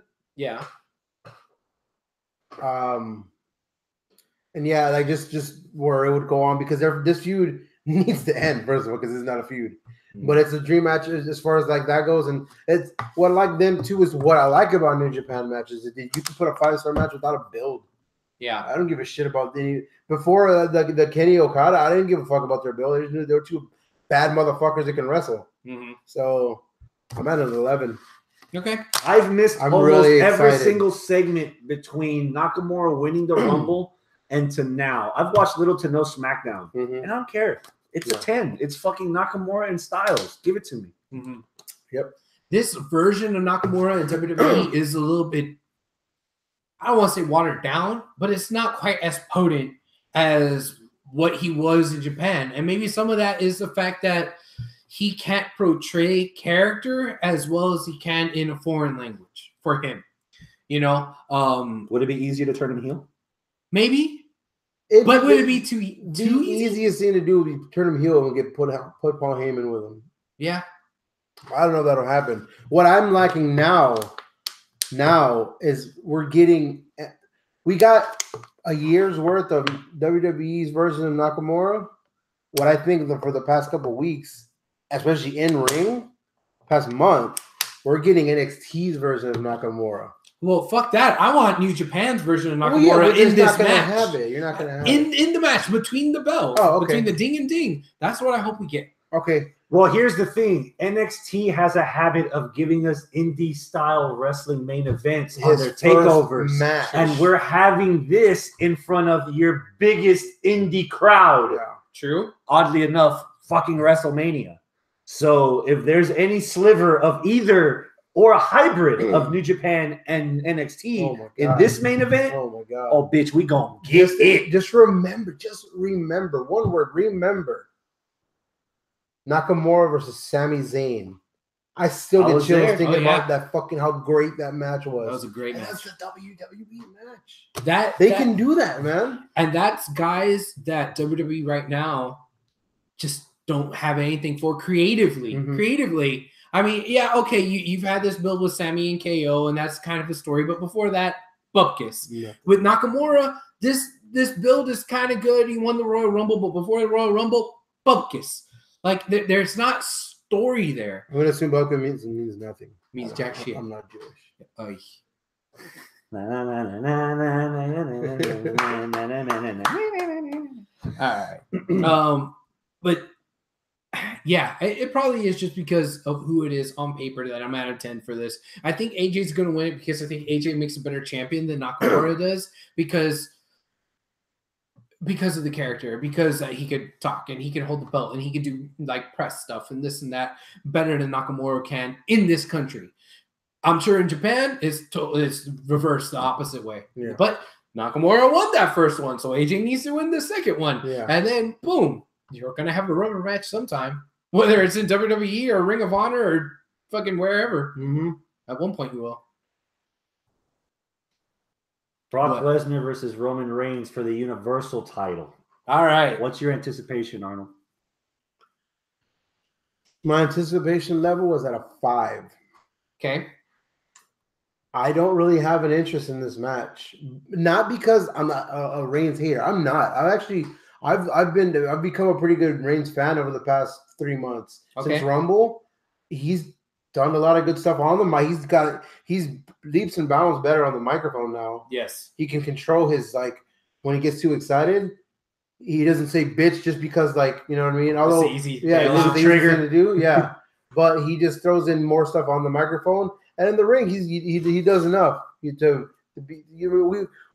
the 5 moves of doom John down. Cena is a perfect example of what you need to do. Yeah. So where's the 5 from? Brock Lesnar. I have zero interest in seeing Brock Lesnar wrestle in the WWE anymore. Okay. I like what they were doing with him last year. Just like line him up, he'll knock him down. Line him up, he'll knock him down. Shit, he's even being a face about it. He's just like, I'm a prize fighter. You put him there, and I got you. He was having fun. It was fun watching him wrestle. Mm-hmm. Watching him fight Samoa Joe was badass. Watching him fight Braun Strowman was badass. Everybody. I think it's just the fact that we all knew the day after WrestleMania last year that this was going to be a match, and we're getting it. It's kind of like, yeah, okay, we knew. Mm-hmm. You know what I mean? Like, yeah. There's zero. Suspense. Yeah, there's zero suspense about it. I'm gonna go with a 5 also. F5 and F5. And I feel that's being generous. I think that, like, when one of the guys from creative had the stack of papers that said this is what we're going to do on the road to WrestleMania, he tripped and dropped all the papers and got them shuffled up. And when he put them back together and handed them off to Vince, there was a couple of things out of order. And the persons that we were supposed to see week in and week out were supposed to be The Undertaker and John Cena. The people we weren't supposed to see was supposed to be Brock Lesnar and Roman Reigns getting their hands on each other every fucking week. You know, I don't want to see this match because I saw this match over the course of 4 fucking weeks already. They've been brawling back and forth enough to where I already know what's happening in this match, and I don't need to watch it again. So no, man, I don't care. Plus, you already have the Lesnar with the title over his hand on top of Reigns, so you know Reigns is gonna win. Yeah, law of reverse momentum. Well, I don't know because Brock was the one at the very end, you know, holding stuff up. So yeah, maybe Reigns is it. Yeah, I guess you're right. Shit, I don't know. I want a law of reverse momentum for this one, but I'm not sure. But I honestly don't care. I don't really want Brock to be a guy that be the major title holder because they got a point. He's never there. But I kind of also don't want Roman to be the major title holder because, he's getting the Cena treatment from like 10 years ago. If you don't care, where's the 5 coming from? the fact that it's going to be the main event, and the fact that it is WrestleMania, and the fact that between the bells, they might do a few things that's going to be like, oh, well, that was pretty cool. And I also kind of just trolling in my own self, kind of want to see how everybody's going to react to this. I think the Twitter sphere is going to be way better and more entertaining than whatever the hell's happening on the screen. People just talking shit. People in the fucking arena, like this asshole and this asshole probably, you know, like I would love to see what you guys' reaction is and what everyone else in the arena reaction. There was one moment in life where a beach ball would be acceptable. The wave during the whole match. Imagine the whole fucking stadium doing the wave. I am at an optimistic 5. Optimistic 5.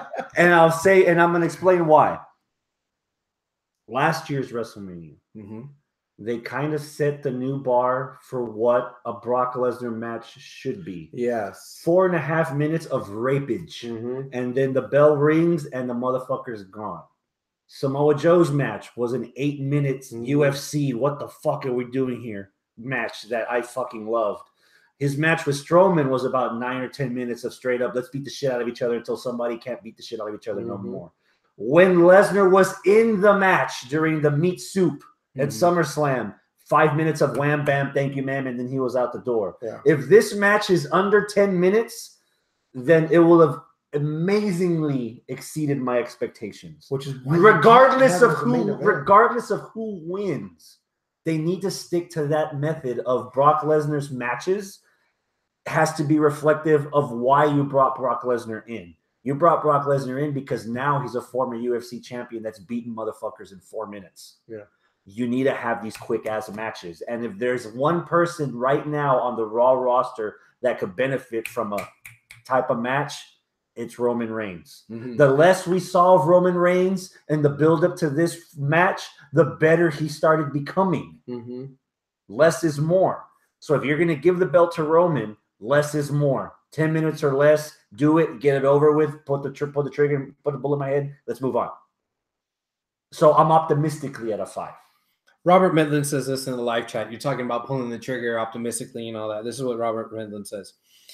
The match equivalent of getting a tooth pulled. You ain't looking forward to it, but damn it, it's gonna happen. So let's just go ahead and get this turd flushed down the toilet. You see, I'm more criticized as far as optimistic 5 because it's like I preface my point with I'm not trying to shit all over Reigns. Right.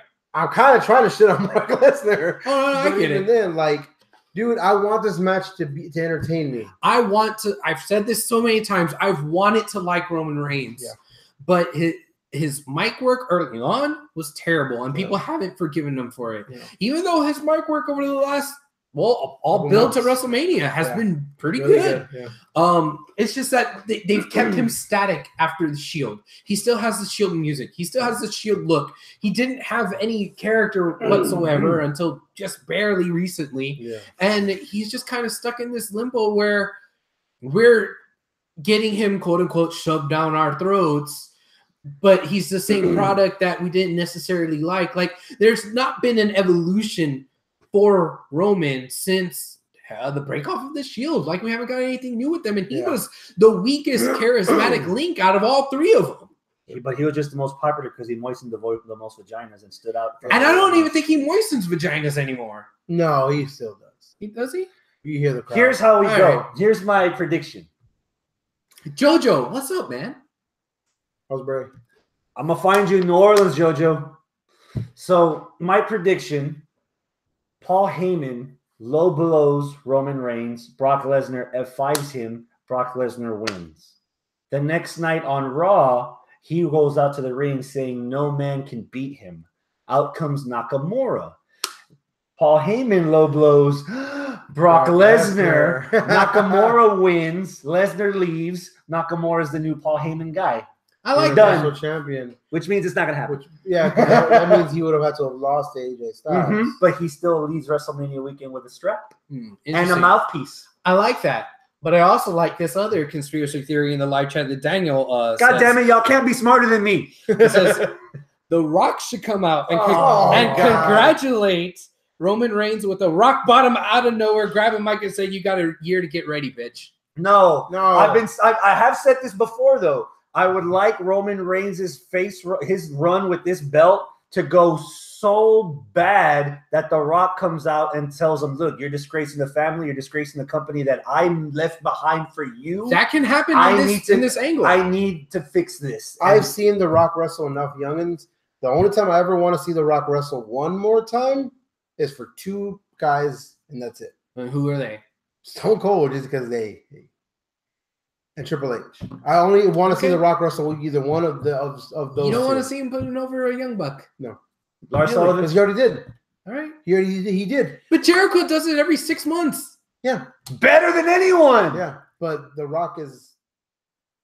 I don't know. Do you know what happens I would when you put someone over Chris Jericho? I would like to see The Rock as a face feud with Roman. Heel Roman. I would have liked that a couple of years ago, but now Rock's too big. All right. Rock's too big, he says. He must know something. Daniel also says Heyman planted seeds on Monday saying if Brock loses this is the last time you'll see me. Brock Lesnar and Paul Heyman together on Raw. Heyman might swerve Lesnar and make Reigns a Heyman guy. Is it? We talked about this earlier. Is it too early? Before, right? He's turned on Lesnar before to go to the Big Show. Yeah. We talked about this earlier. Is it too easy? Is it easy booking to have Omega win against Cody? Is it already a foregone conclusion that Roman's winning this? I think so. What if Lesnar somehow keeps the belt after the Oh, Mania? yeah. When my pick is Lesnar. I think Lesnar's going to win this because Vince is going to ride that horse till it can't be rode no more. I don't think because anymore. Who's to say that we can't have UFC and WWE co-promote again with Lesnar? Well, that's the thing, though. I don't know for sure if that's actually going to happen because this has been a rumor ever since he was fighting Goldberg that he's leaving to go to NXT. We've already heard that before. That. Him saying if he loses, we're leaving to UFC, and he hasn't lost or left yet. He played that card for SummerSlam when it was 3 against 1, and he hasn't lost or left yet. Also, Brock Lesnar leaving the UFC. I think he has to go now because his window's closing. Because once he leaves WWE, he still has to serve that 1 year suspension. That's what we said during SummerSlam. That's what we said during Survivor Series. Here's the biggest issue with why Lesnar might not leave. There's only one money match for Brock Lesnar in the UFC, and it, oddly enough, doesn't have to do with anyone in the heavyweight division. Brock Lesnar versus Bones Jones. And Bones Jones has fucked himself over himself enough that match is never going to happen. Mm-hmm. So right now, Brock Lesnar's best bet is to keep cranking out these fantasy matches. We've already had Lesnar versus Joe. We've had Lesnar versus Strowman. We had Lesnar versus AJ at Survivor Series. There's still a possibility we can get Lesnar versus Nakamura. Lesnar versus somebody else. Here. All right. Lesnar versus Finn. Mm-hmm. You pulled my arm. Okay. You got Lesnar winning this, or you got Roman winning this? I still got Reigns. but I can see your Lesnar being okay. All right. Let's give the ladies some love. All right. Which women's match are you looking forward to more? Asuka versus Charlotte, Nia Jax versus Bliss, or the mixed tag with Ronda Rousey and Stephanie McMahon? Can I answer? Go for it. Asuka versus Charlotte. Of course. Yeah. My anticipation level is at 8. 8.5. Why not? Extra half. Yeah, I think that match is going to be great. The build's been okay enough. It is Charlotte, so Charlotte can pull out good matches when she really, really needs to, but she doesn't all the time. Mm-hmm. But I know Asuka can whenever she needs to. Just like Ric Flair. Yeah. Mm-hmm. So the match is probably going to be damn good.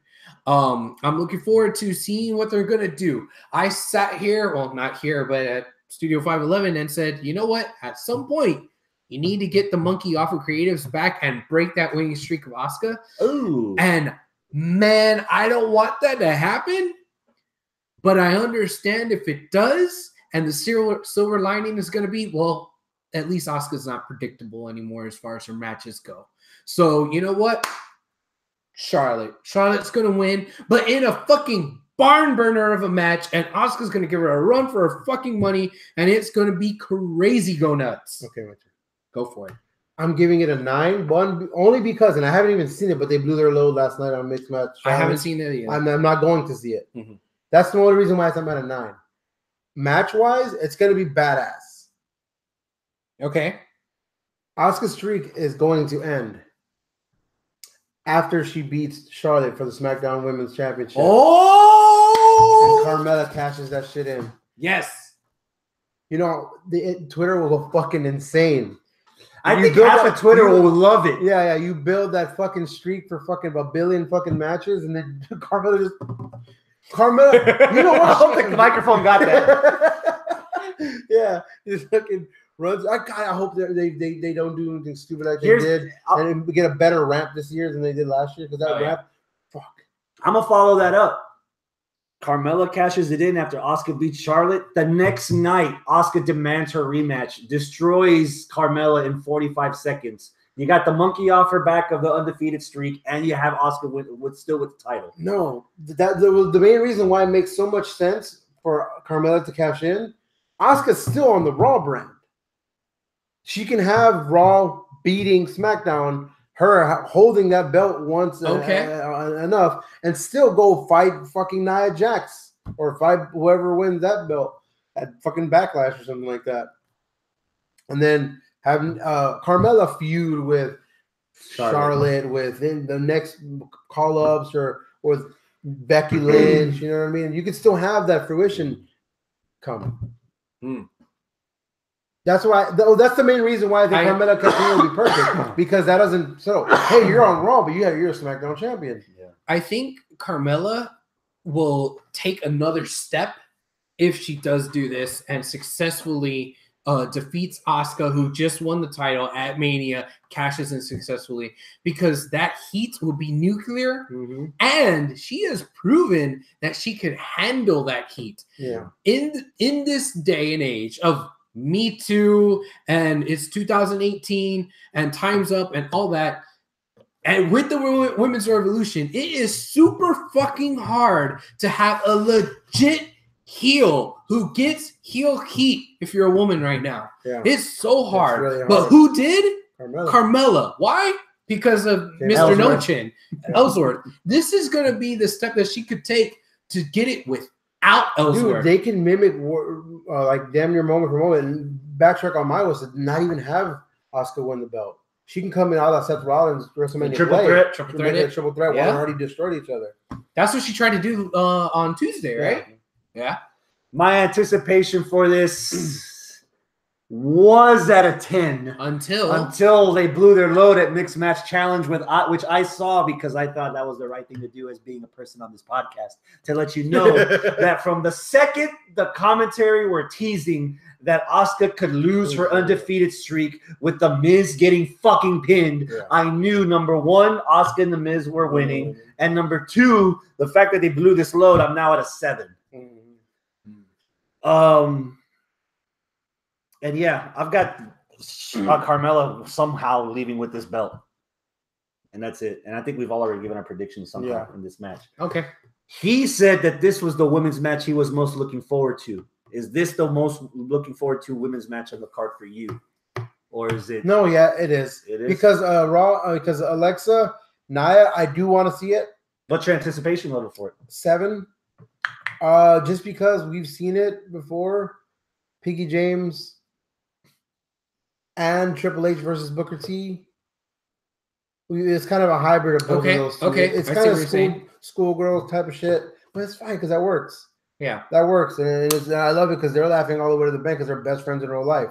So it's like that's cool. Nia Jax needs to win because if not, a lot of fucking women are gonna be mad. Yeah, and so should they be.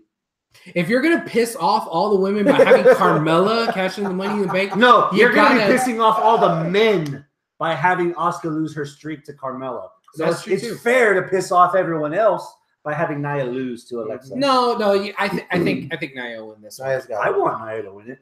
Babyface Nia gives me all the cuddles. Oh, babyface Nia! I just want to. I do like Babyface Nia. Yeah, especially with this storyline here. What's which your is anticipation for this? 8. Same Okay, here. not an 8.5, just an 8. I think I would be higher if the story for this had been going on for maybe another 2 or 3 weeks, because I feel like it's kind of been a little bit too quick. I think it ran its course. You think so? Fine. Yeah. It's okay. Well, to each his own. But that's just how I feel about it. I feel like it's just a little bit too short for it, and that's not a joke on Alexa. What about you, Chris Christopherson? I'm at an 8. No, which out of the 3 matches, which one do you look forward to the most? It was Asuka versus Charlotte. Even though I have a higher rating for it, I think the crowd, there's a better feel good story with Nia winning this as opposed to either Asuka continuing the streak or Carmella cashing in. So I'm as far as like the sympathetic side of me, I'm choosing Nia versus Asuka, assuming Nia versus Nikki, or Alexa, assuming Nia wins. Robert Medlin says that the one he's looking forward to the most is Nia versus Alexa. It had a better build. Yeah. It just came off natural. So then, what's the anticipation level for the mixed match challenge after Monday Night Raw's final little thing, segment? That segment was badass. I'm gonna go with a 6. And the thing that's bringing me down on this is Stephanie. Yeah. I remember watching Stephanie wrestle on SmackDown years and years ago, and when she was women's champ. Yeah, remember that? And it was just not good, because the whole storyline was she's not a wrestler, she's just a daughter of the guy who owns the company. Oh my God, why is she in the ring? And she's never gotten past that. Yeah, she's been in other matches. She beat one of the Bellas or something. That match was better than I thought it was going to be, though. It was better than you thought it would be, but it was still she's not a wrestler. She has no business in there. She's not even as good as Shane, who's not a wrestler, but Shane tries to do stuff. But her showing that she trains with Triple H, it was weird, because it's okay, cool. So are you in the ring wrestling training, or are you just working out? No, I lift weights. Oh, it's CrossFit. It's CrossFit. It's DDP yoga. That's not the same thing. You're not Ronda, taking bumps. You're not doing collar and elbows. You're not blading your forehead.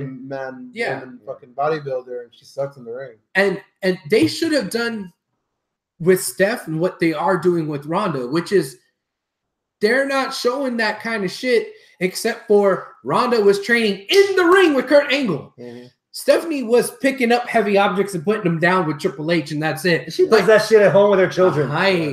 Triple H should have had her in the fucking performance center. Yeah. Hey, this is my kingdom where I train all the future WWE stars. Come with me, and we will show you how to bump. Regal? Where's McGuinness? Where's that's my fear of Ronda not wrestling Asuka at WrestleMania like how originally planned, because a wrestler of the caliber of Asuka, of Charlotte, even they need someone there. Anybody can carry that match. You're gonna have to have, because remember, it's still girl on girl, guy on guy rules. So you're gonna have Stephanie McMahon carry that out of them too. Yeah, I don't know. Triple H is carrying everything. I'm just saying out of the when it's them two in fight. Stephanie. Yeah, dude, between Stephanie and Ronda, you got two non-wrestlers wrestling each other per the rules. And then you've got a guy that can't stand up straight. Kurt Angle, yeah. I mean, he is an Olympic gold medalist, former WWE champion. He's got all of the fucking credentials, but goddamn, he can't walk. This match is going to be a fucking wreck. Yeah. It's going to – I have no idea what's going to happen. Stephanie is a dirty skeezer. My anticipation for this match is a fucking 10. Oh. What? And I'll tell you exactly why. What? Swerve. You know who you're talking to. Chris, you're talking to the guy that flew to California to watch his first ever New Japan show. You're talking to the guy that did the Big Four plus Big Balls last year. You're looking at the guy who never got a chance to be in an arena to see Ronda Rousey compete. I will be at WrestleMania for her debut match in front of 70,000 people. It can be a 5-minute shit fest. I will be one of 70,000 people that get to see that shit fest live. All that for I am Ronda? at a 10. All that for I've Ronda? had a hard-on for Ronda. Out of everyone in this table, I've seen every single one of Ronda Rousey's matches in UFC. Okay. I've seen her at her best. Yeah, at her Fuck, worst. I've seen her at her fucking worst Yeah. because I've been at that worst personally Yeah. in my life also. Yeah. So I know I've been invested in the person, Yeah. the character, the woman, the athlete, Ronda Rousey. Yeah. Everything else around it, even if she fails miserably, at least I got to see one of her worst performances live in front of 70,000 people. I'm at a 10 for the vibe of having everyone in sports watching this. Because this is going to be on Deadspin. This is going to be on ESPN. Yeah. This is going to be on Yahoo Sports. This is going to be everywhere that Ronda Rousey's actually competing in the WWE. Not to mention, you know what Stephanie's been doing this last 12 months, right? Yeah, crossfitting with fucking Triple H. We saw the promo. Yeah, but when she's on the clock. Oh, hey, everybody, by the way, we're making history again. We're making a Hell in a Cell match. Oh, hey, by the way, let me break these storylines because we're going to have our first ever Women's Royal Rumble. Oh, hey, by the way, look at me. Look at my face. We're having a first ever Women's Elimination Chamber match. Oh, hey, by the way, look at me. I'm the woman that signs the paychecks. And guess what?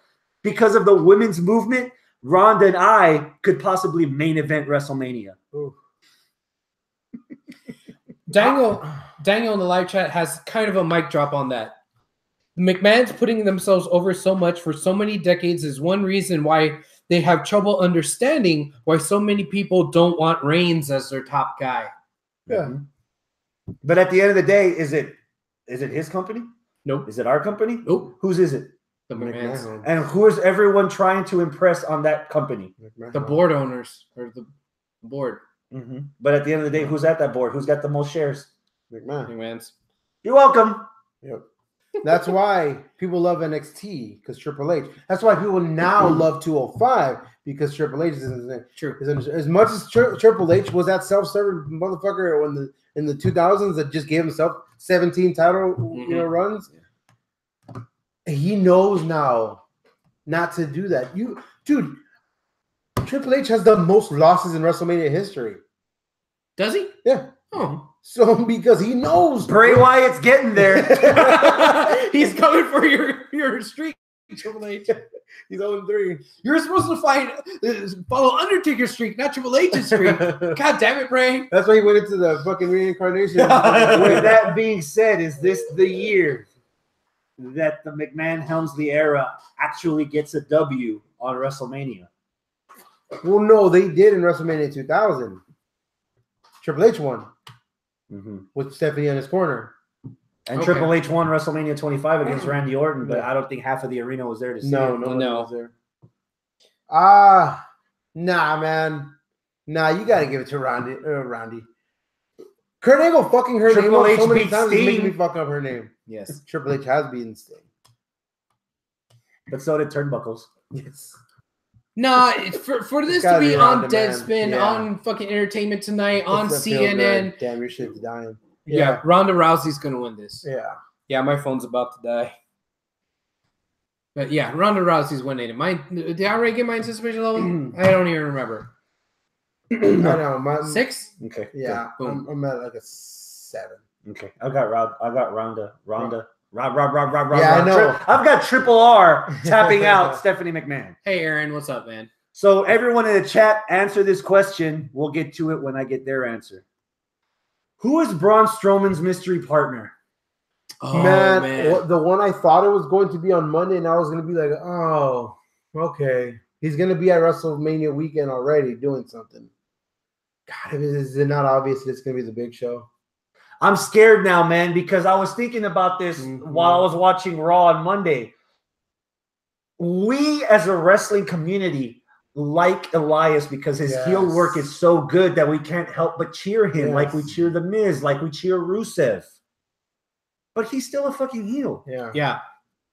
It wouldn't make sense for Braun Braun, is who's still over. technically a fucking heel. No. Well, when I you're mean, fist pumping kids on the front row, but he was supposed to be. He had been booked as a heel. I'm afraid it's either Kane or the Big Show. 2 guys that Braun killed, which even then doesn't make sense. That why would 2 people Braun killed that have not gone into the lake of reincarnation come back and suddenly be like, oh, hey, I like you. Let's be a team and take these titles and give them these hands. Hey, Bray and Wyatt boots. brought Braun Strowman into the fucking That's true. But now he's still fucking swimming in the lake. Well, okay, Matt Hardy's going to be in that battle royal. Yeah. I mean, let's rewind a They little haven't bit said here. Bray We yet. haven't said anything about Bray. Is Bray going to show up in the battle royal? And We do don't know something of with him it? or Brother Nero. Oh, I saw there was 4 people at Raw this Monday backstage. There were people were like, oh, they're going to come back, but they were backstage. They just didn't come back. Alicia Fox, Jeff Hardy, somebody, and the most important one was Samoa Joe. Strowman and Joe as a team. Joeman. The Wrecking Balls. The Wrecking Crew. Yeah. But see,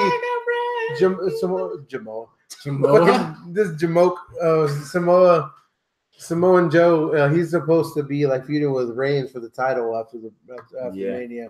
But dude, yeah, I've got nothing. I've got nobody because Elias is in the Battle Royal. Has that been confirmed? Yeah, think so. Did he? I haven't heard anything about that. I don't know. Every week, ever since Chamber, he's saying his big performance at WrestleMania. He could actually just be performing some music from his coming. Dude, he's got an good. EP coming out on iTunes. He's gonna be up there jamming with Kid Rock.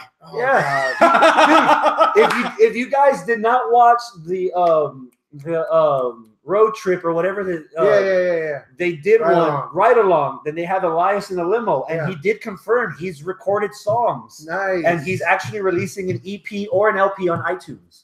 So he could actually be doing a legit performance at WrestleMania.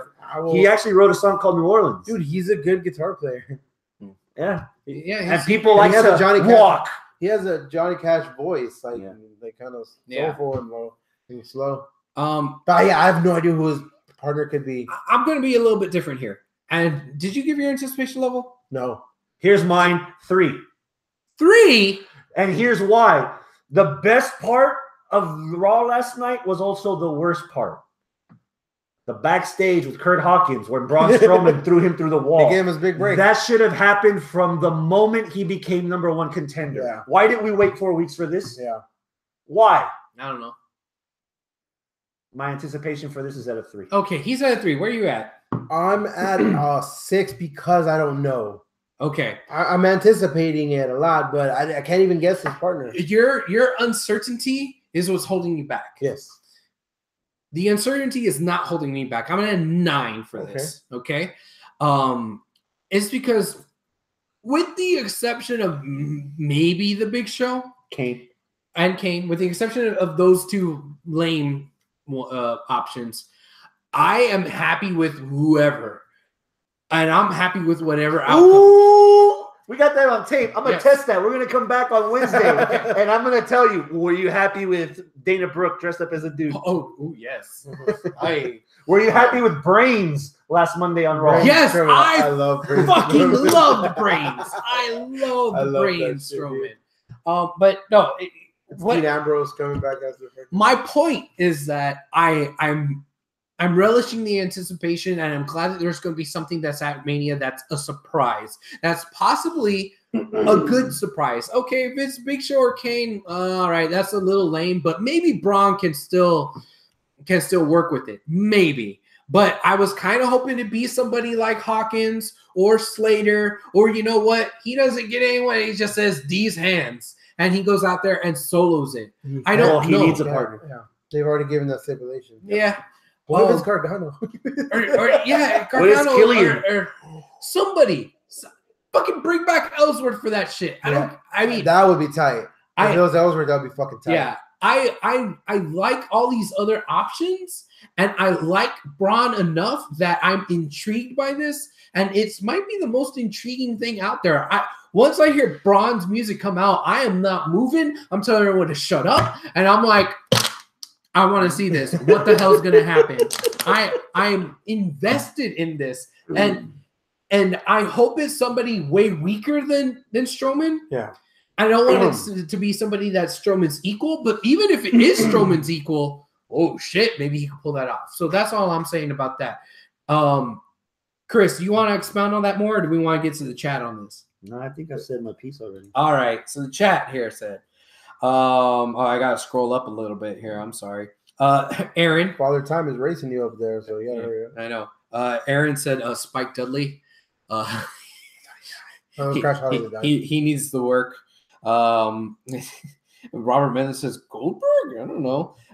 Nasty Nate says somebody get Braun a brawl. Okay. It's gonna be Disco Inferno. Yeah. CM Punk. No, not CM Punk. No. Trust me, I want it. Yeah. Brains Strowman. Why not? Just let it be him.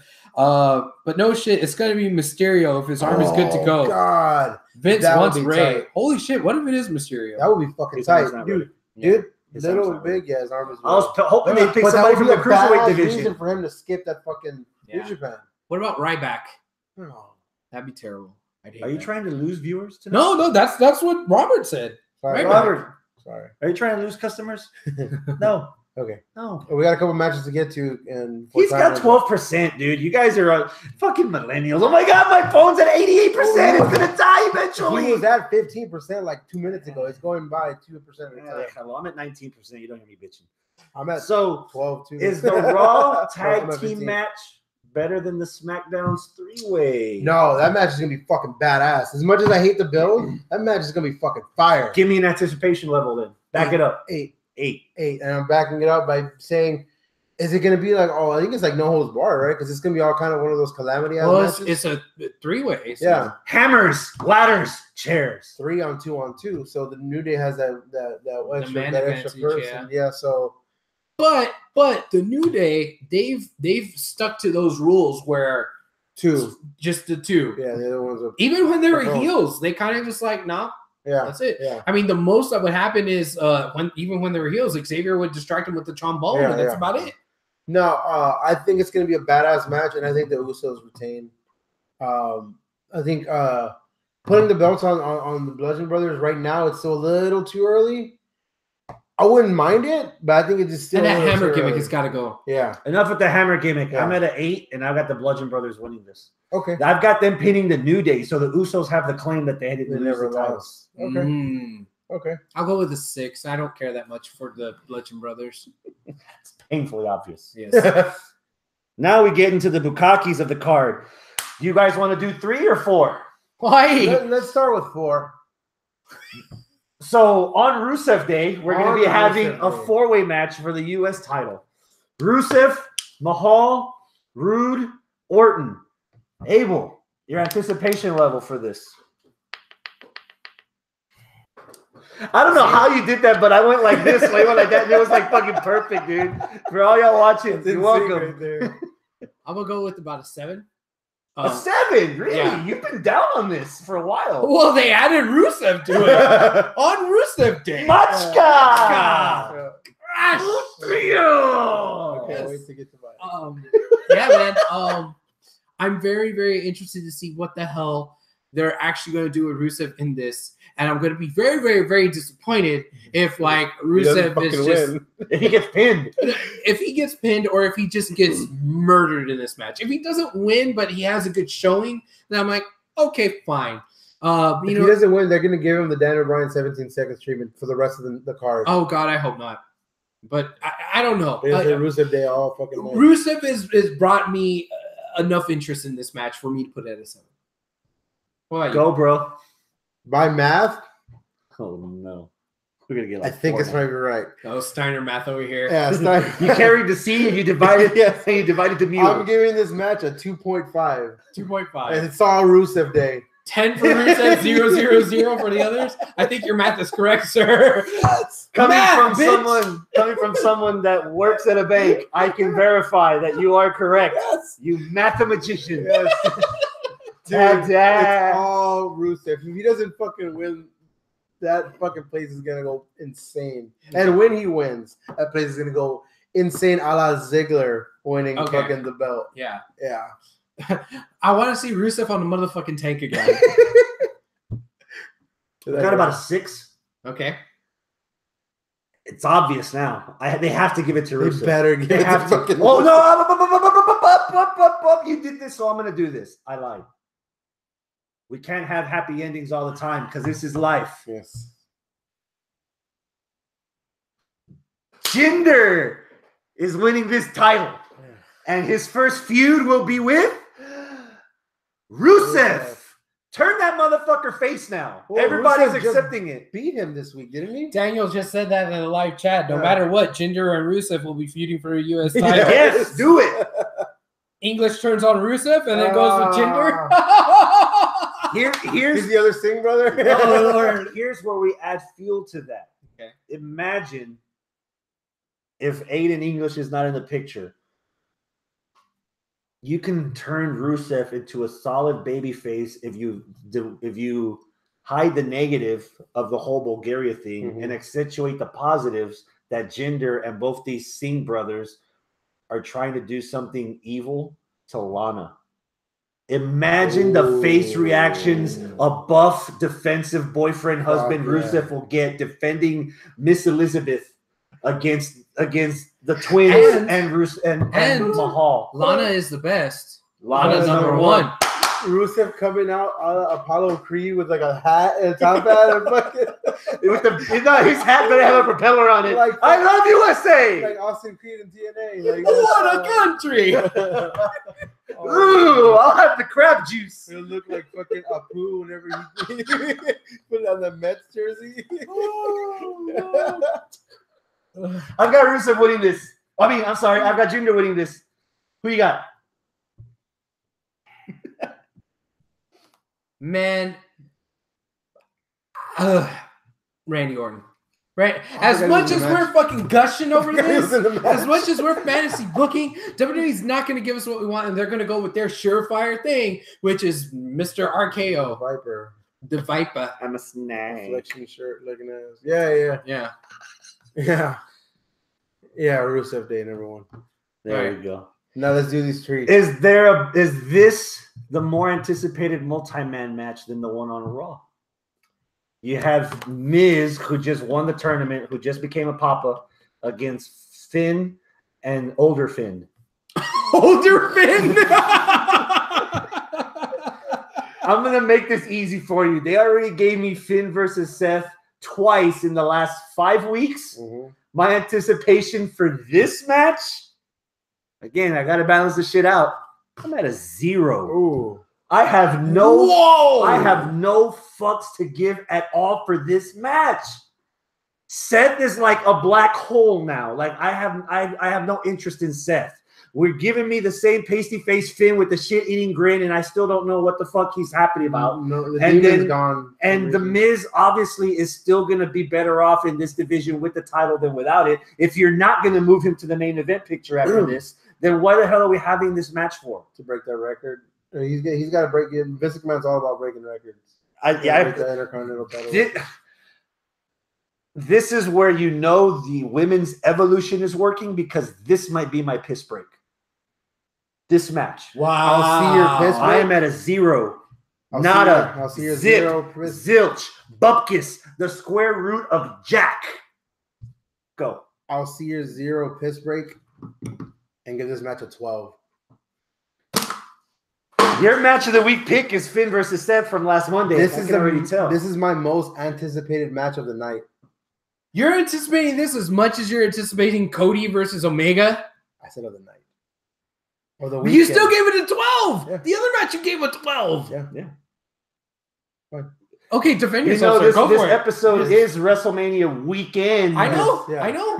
Go. I care about this match the same that I care about Cody and Kenny. Okay, why?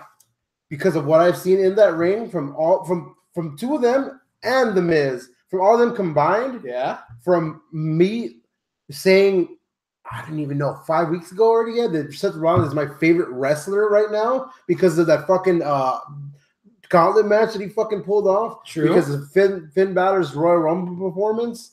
True. Because of them two fighting, and just because The Miz is just badass right now. Miz is that EC3 missing fucking element bullshit that you did. Miz is fucking what EC3 what I think y'all think he wants to be. Yeah. Okay. Miz is that missing link that needs to be fucking there. Dude, it's just a recipe for fucking awesomeness. Here's my rebuttal to that. if there is one match on this card that needs to be one-on-one, it's either Finn versus Seth at Mania instead of giving it to me twice for free, or The Miz against either one of them one-on-one. I would say These three already, the fact that I've already seen enough of this on television feels like I've already seen this match.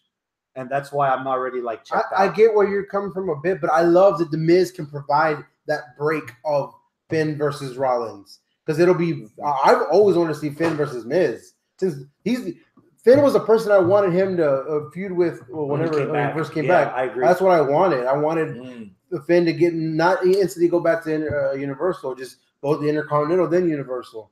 So which I still think he can by wanting. I mean, honestly, it really depends on what Finn Balor we get because they haven't teased it. Yeah, so I am imagining they're not going to do the Demon. Oh, that'd be stupid if they don't do the Demon. And again, that goes back to another problem of mine. You got to accept it, man. The Demon is dead. Yes, but remember, the Demon is dead. In New Japan, there was no build to the Demon. Just every big show, he was the fucking Demon. No, he wasn't. In New Japan? He was not. He just had different fucking. Well, you know what I mean? It wasn't necessarily Demon. Okay, yeah. It was just whatever he wanted to do. Let me backtrack. He wasn't the Demon, but every big show, he had a badass, unique entrance. I bet you 12-pack back in the day. I bet you 12-pack. We'll dumb it down to a 6-pack because it broke. But yeah, I would say he's going to come out. Carbach, Blood Orange Rattler. All right. Remember that because the Demon is dead. And I'll take a St. Arnold's art card. Got you. St. Arnold's, get it? Arnold? Yeah. Saint Me. Saint Anger. No.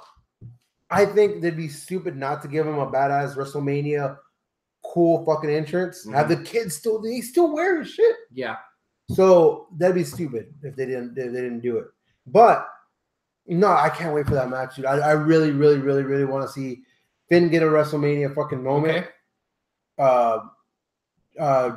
Seth Rollins get another badass WrestleMania moment, and The Miz getting his first legitimate,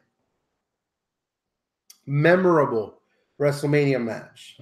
Because you can say all day till the cows come home that he fought The Rock in the main event, or he fought John Cena in the main event. Nobody gives a shit about. He was third fiddle. He's the Shawn Michaels in the Hogan in the Austin. He won the match and nobody cared about him. Yeah. This is the Miz. And he doesn't even remember it because he had a concussion. Yes, this is going to be the Miz's best match. Okay. So yeah, I'm going to balance you two out. I'm going to go with the 7. 5. Yeah, I'm going to go with the 7. Optimistic 7. Optimistic 7. A pessimistic 7. I'm going to go with the 7. I am looking forward to the entrances mostly because they could do kind of badass stuff with Seth. I mean, the whole torch thing, that was kind of cool. What they do with Finn, I'm interested in because you kind of brought up an interesting point there when you said about his stuff in New Japan. You were wrong, but it is interesting because in New Japan, he would dress up as whatever the fuck he wanted. Yeah. So he doesn't necessarily have to be the Demon. Yeah. Robert Medlin, I know you said that, hey, merchandising. You're right, merchandising. He said that in the live chat. That's why they do it, so it's consistent, so they can sell the same shit to the kids. But they haven't been doing that at all recently. Yeah. So what if he comes out still as OGBC, but has some sort of fucking paint that represents Bullet Club? Well, not Bullet Club, but OGBC. Yeah. We already get the big gun when they zoom in on his crotch when he's on the apron. Oh, he tries to hide it. Gun. Oh, he tapes it up. That's how fucking yeah. Jesus Christ. But they call him the Puma. They could do something creative with that. I'm looking forward to see what this incarnation of Finn's entrance will be. Did I just to follow his new shirt? He's gonna come out on the top of a rainbow. He's like, I'm here. You know, I'm ready.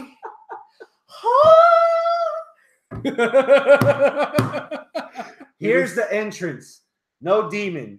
You're gonna have like the 43rd Regiment of like the local army show up in their uniforms with their unloaded weaponry, and they're gonna stand there at ringside at guard while the Bullet Club OG come walk out. That's gonna be interesting. That's gonna be a Bullet Club entrance. That's the closest thing to like anybody on a tank this season. Daniel says a Demon entrance is cheaper than pyro. It's the fog. Is true. He's fucking right. God damn! Please tell me they're bringing back pyro just for one night. Yeah, they have to. So. They did it last year. They did it last year at WrestleMania. Yeah. No, last year they said and cut pyro out. No, at WrestleMania they had it.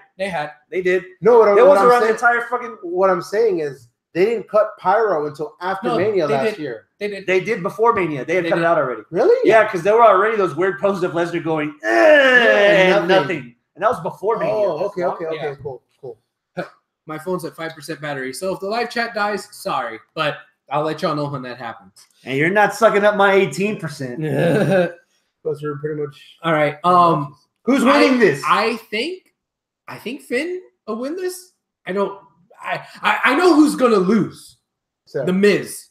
Oh, The Miz is losing this. He's gotta go be a maternity papa. leave. Yeah, he's got. Hey, do you know Mike and Maria had their baby yesterday? Mm-hmm.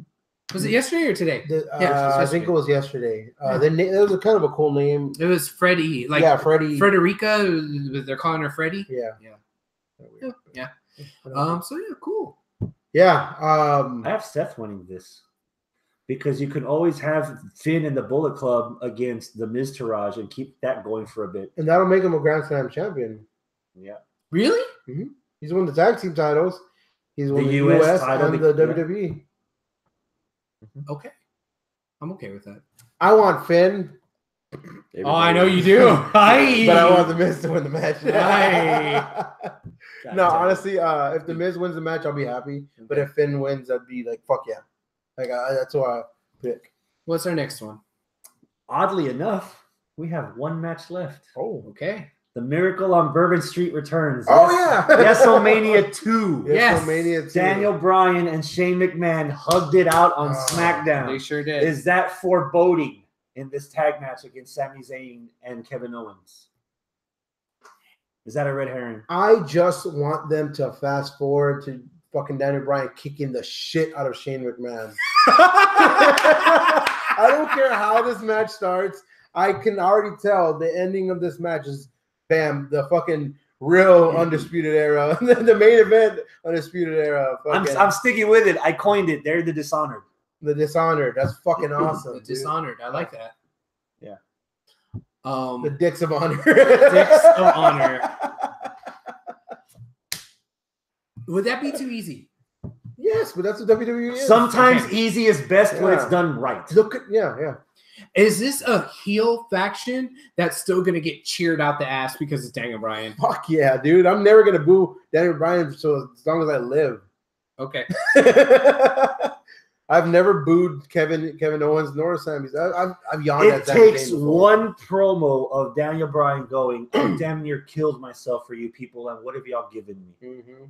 And you can have Daniel Bryan be the most booed person in he the will building. be booed, but it's a happy boo. Like, yeah, boo you. I love you so much. Boo. Boo, where's Birdie Joe registered at Yes. Babies R Us? You're Oh, I so mean right. Coles, because Babies R Us is dead. Shane has to turn. No way heel D-Bry works. Man, I kind of want to agree with that. A heel D-Bry won't work, but a heel McMahon always works. Heel D-Bry is the reason why we have D-Bry. But now, man, dude, that cat's out of the bag. You can't put that toothpaste back in there. You can't have a heel Rock anymore. I'll bring in my thing of what you can't have a heel Stone Cold anymore. I'll bring in the thing of what I always tell. Me and my wife watch Total Divas. She cannot stand Bryan Danielson, the person, because she thinks he's like a fucking pretentious, fucking condescending hipster fucking prick. Because he is. Like, no, he's not. On the show. I've seen Total Divas. He's not like, he's the voice of reason out of all the fucking Bellas. It's kind of like looking in the mirror. You don't think you're a dick, but you're kind of a dick. I think you're kind of like watching Total Divas is something we should be bragging about. Yeah. But what I'm saying is he can be kind of like a total dick. Yeah. I'm not disagreeing with your point. I'm saying you're an idiot. Ding. Yeah, I'm just saying Daniel Bryan knows how to fucking like be a dick. You know what I mean? That's why he became the lovable dick to begin with. Which is, Bryan costs them the match. Shane fires him and tells him since he wanted to compete so bad, well, he's going to get to. And eventually we get Bryan versus Nakamura. That's fine. That's fine. But I still want to see Shane kick. I mean, Daniel Bryan kicked the shit out of Shane and put the ass kicks right in the face. What's the anticipation level for this? 9. I can't give it a 10. I can't give it a 10 because Shane McMahon's wrestling. Yeah. But 2 years in a row, Shane McMahon actually making things better than they should have been. Ding, right? ding, ding. Am I speaking, or is Abel the ones that said the sentence? Yes. Didn't you say this last year? You're Yes. officially in I gave- on Shane I gave WrestleMania. Abel Yes. so much shit because Yes. of this. 10. So where are I y'all don't care. 10s? Cough that shit up. No, I'm not giving you a 10 because there's too much unknown as to what actually is going But to happen. isn't the unknown what's giving you higher shit? And unknown as whether or not Shane's actually even going to be in this match yet. Because now that could be a red herring because he could still be dying of And then diverticulitis. that's when you get But somebody. all he did was promos.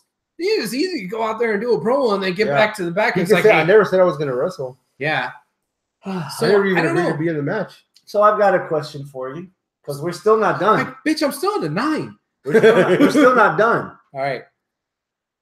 What do we do with John Cena? Oh, yeah. They're not. Oh, sorry. They're not going to trash millions of dreams come true T-shirts. He's going to be a babyface. He's not going to be a heel. Dang it, Brian. Sorry. What are we doing with John Cena? What are we doing with John Cena? Anticipation level of what the fuck they're going to do with John Cena. 10. Get the fuck out of here. 10. I'm at I've said 6. I've said this for months on this show. This is the best John Cena in the last decade. You know what this is? Yes. It's a comic book reference. It's old man Logan. Okay. He's old man Okay. Logan, dude. Okay. He's already been there, done that, and he's like, man, what the fuck is there left for me? So he wants to fight an older, Or an older man than Logan. Older from Logan. the alternate universe. Yeah. What did I say earlier? That it was like an intern was carrying the papers for the scripts and dropped them all on the floor by accident. Taker should have shown up, said, yes, we're going to have a feud, whatever, and we're going to forget about me retiring after Roman, and this is going to be unsanctioned, and it should have put more to it, you know? But he hasn't shown up. So it's making Cena look like a snivelly, whiny little bitch. And Isn't he, though? You've seen his wife. He's got to rub it off. There's gonna be so many segments of Cena sitting down, watching, eating popcorn, And that's what I want. Exactly. Hold on. There's gonna be. It's gonna keep on throughout the night, and then like somehow they're gonna go, and he's gonna say, "Look, I gave him my all, and he never came." But it's gonna be after the main event. I said this last good week. night. This and that, and then gone.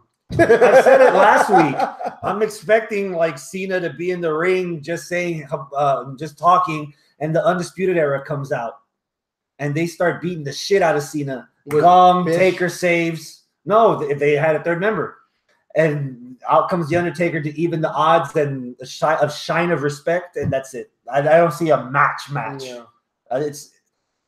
then you build it for a year. It's weird. Till next WrestleMania. I heard somebody say that online that the Undertaker comes out for a challenge to do it next year, but whose cause does that bolster? Does that make Undertaker's right, or does that make Cena right that Taker needs a whole year to prepare to get older? Like, what does that That's do? the whole problem with this, man. Cena gets nothing from beating Taker, and Taker gets nothing from beating Cena. He mentioned that in the promo himself. Does that even put more butts in seats? Are more people going to watch it because Cena and Taker is happening? I think they're watching right now just to see what is Cena going to do, because he made all this effort in the last 8 weeks. But he couldn't win the Rumble. He couldn't win the Elimination Chamber. He couldn't win at Fastlane. He couldn't get Rey Mysterio. He couldn't get The Undertaker. He couldn't get anything. Yeah. What are we going to do with Cena? I want to figure out what's going to happen with Cena. So I'm completely anticipating the fuck out of it. So this is like The Rock being the guest host of WrestleMania. Every segment he was in was like, oh, great, now what's going to happen? Oh, he had a funny moment with the old women. Oh, fuck, it's Steve Austin. Yeah. So I'm right there like that with John Cena. It's like, oh, who is he going to interact with in the locker room that we haven't seen? Holy shit, Cena's actually talking Spanish with Ricochet. Fuck. Cena's actually getting hit on by some of the NXT women. Oh, hey, Cena's got some people from Hollywood backstage. Oh, hey, the crowd from Blockers is there ringside with him. Yeah. Oh, hey. Oh, shit. Somebody's this weekend, too. Friday. It does. Yeah, Thursday night for some of you people. I kind of want to see that movie. I really want to see that movie. I might catch it Thursday night after work before I get my 2 hours of sleep and drive. But yeah, I'm like intrigued on what we're doing with John Cena, the guy that's been your franchise for over 10 years, and now he has nothing. Not a curtain jerker, not a pre-show, not a nothing. He's not even in the Battle Royal. What are you gonna do with John Cena? I'm curious. And like I said, I'm curious, and I like the ideas of Cena just being around and being the host of WrestleMania, even though he's only going to be there as a fan, talking to people, just sitting in the audience with a regular Joe. Like, that's going to be kind of cool. But when it comes down to Cena versus Taker, and somehow they're going to shoehorn this shit of Taker in there, like this is an episode of Raw and not the biggest fucking pay-per-view of the year that you should have been building for weeks. Yeah. That's why I don't think he's going to wrestle Taker at all. I never have it. I hope he doesn't. Yeah. It's not that I hope he doesn't, because I don't hate Undertaker like you do. I just think that they don't need to wrestle each other. Cena versus EC3 is going to happen. Trouble. Yeah, fantasy booking goes whoever loses out of Kenny Omega and Cody. Give me Cena versus Omega with 8 minutes build. Duh. Give me them with no build. I will fucking eat that up. Yeah, that's true. Cody versus Cena though. But yeah, I don't know. Overall, your anticipation level for the whole shebang and bang. Oh, about an 8. I'm pretty excited for Mania itself. There's a lot of things that I'm looking forward to, but there's a lot of things that I'm not really looking forward to. But when we talk about it, we talk about what's our piss break. I don't really know what my piss break is. I'm just gonna piss my pants. Yeah, that's true. When we're talking about what would we have replaced Cedric Alexander versus Mustafa Ali and take it off of the main roster? Dude, that's a really hard question. Yeah. I don't know what I would have taken off. I mean, maybe I don't want to miss triple threat tag match. Maybe. Yeah, that's the only one that I would probably. But again, you're not gonna take the Usos off of Mania again. Yeah, man. You know, be a dick. Like if I'm pissed off, U.S. title? No, just Rusev. On Rusev Day. But isn't that enough a draw for people to watch the pre-show? It is for me. Okay. Oh, to watch the pre-show. To watch on the pre-show. No. I want that on the main roster.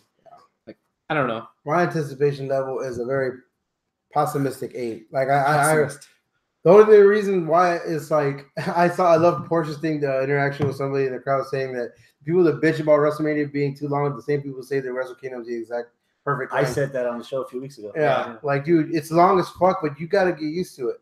And out of all those, with the pre-show, it could be pushing 7.5 hours this year. Out of those 13 matches, there ain't one I want to miss. So they got me. They got me this year. They got me this year. And they were smart. They didn't put Sasha and Bailey because that would have been the one match I would have been like, get that shit off my fucking television. That would have been my match that I was really, really, really looking forward to, but that I knew they put on the pre-show or something. Mm-hmm. They couldn't put it on the pre-show. You guys know where I'm going with this. You're going to be there, so it's a 10. Oh, hi, Mark.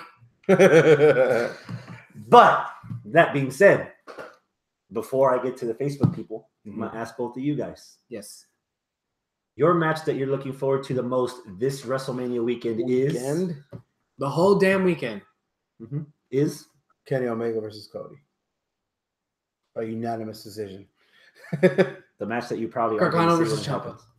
Wow. Oh, that's bold, man. Oh. I'm not saying it's wrong. I'm just saying it's bold. I ain't mad at it. I'm not arguing that either. I ain't mad at it. If I had tickets to Takeover. 7.5 hours of wrestling Christmas. If I had a ticket for Takeover, that would have been my answer. Okay. But I don't have a ticket for Takeover. You have a ticket or a ticket for ROH. So by default, not just by default, but because of my investment, it's Cody versus Kenny. That too. That's what I was going to say. Yeah, Kenny versus Cody. But people in the chat had an answer also. Robert in the chat or on Facebook? On Facebook. On Facebook. Robert Medlin. Because the chat's about to die. I'm at 2% battery, guys. Bye, everybody in the chat. So you can just So Robert Medlin, the NXT ladder match for the North American title. Okay. Hector Reyes, North American title match. Styles versus Nakamura and Cody versus Omega. Okay. So he's got one from every show basically. Okay. Aaron Garcia just put a GIF of Kenny Omega just pointing at everyone. So I'm assuming it's Kenny versus Cody. Oh no, he was pointing at the WrestleMania sign. Oh yeah, that's what he's doing. Oh, fucking JoJo, man. Fucking JoJo Hernandez. John Cena versus CM Punk. Oh. Come on. Instead of Taker, I refuse to say it because that's what I really want in my heart. Blake McCormick got the right idea. Blake says, me versus about 5 dozen wings. Yes. Dylan Robert Howland III. Gargano and Ciampa for Takeover. Styles and Nakamura for Mania. Christian Aztec Tamez. Team Cody versus Team Kenny. All right. DeMarcus Brodin, Finn versus Seth versus Miz. There you go. Colby actually picking Charlotte versus Asuka. Colby Primo? Mm-hmm. Charlotte versus Asuka. All right. Yeah. Is he Epico's cousin? No. Duperon's illegitimate child? Probably. That explains the chins. That's it, man. That's our WrestleMania weekend preview episode. All right. So now we got to start talking about the Raw after Mania. Oh.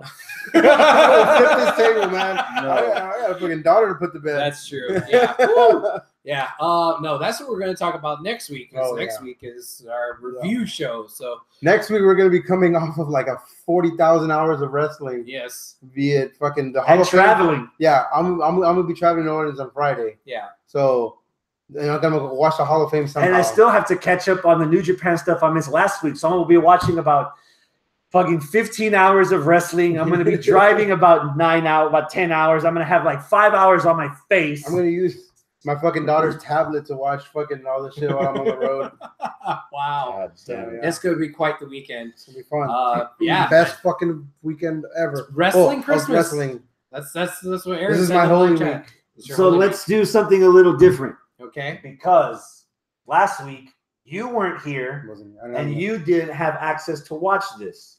So tentatively, tentatively, we have Golden Lovers against the Young Bucks on our Match of the Year list until Abel watches it and either agrees or declines. Yes, he needs to. Since we might not all have access to all the wrestling, or we possibly might not have time to watch it all, Yeah. this coming week's episode should be the one exception to the rule where we let the fans choose if there's anything that needs to be put on our Match of the Year list. This week isn't today or Besides next us. week? Next week. So, Okay. So next week's episode For WrestleMania weekend. WrestleMania weekend. Yes, If there's a unanimous match that they all think You have a needs week to to be watch on that this tag list. team match. you can get back to that match later. Oh, yeah. I've already said it. I trust y'all on that one. So, But yeah. I'll So this watch week it. coming up, next week's episode, if y'all want to get a Match of the Year on this list, y'all better get together, have a meeting, something, Yeah. and decide. Because this is your vote. Y'all got ROH, NXT, and Mania, all that could possibly have Match of the Years. Lucha versus Impact will also be on Twitch. Oh, that will. Okay. And there's a lot of independent wrestling. A lot of our listeners are going to be over there this weekend, so they might be watching Abel stuff that Andrew might Jackson. not even be on our radar. Abel Andrew Jackson got a spot there Yeah. with Tryout. one of the little NXT tryout tryout. tournament things that they're doing with like Progress and Evolve and all that shit. Yeah, that's So actually Keith Lee. happening during Access, and And there's a Keith Lee. possibility. Yeah, Keith Lee also. Poor dude. He got in a wreck today. He just He got did. there. Yes. Yeah, so there's a lot of stuff going on. So possibly maybe the takeover stuff, the Access stuff, they might air it during NXT or they'll do something special for it. But yeah, you guys are gonna have A lot a of chance, stuff. just like we do, to vote for whatever we need to put on. Woo. That's the All right. show, man. Anything else? No. Adios, my friends. Keep it classy. Ichiban. WrestleMania. Oh God, it's gonna be a week. Next week, hopefully, we'll be at our new place. Are you guys ready? Hey, you're wrecking your own house. Yeah, I know. I didn't know.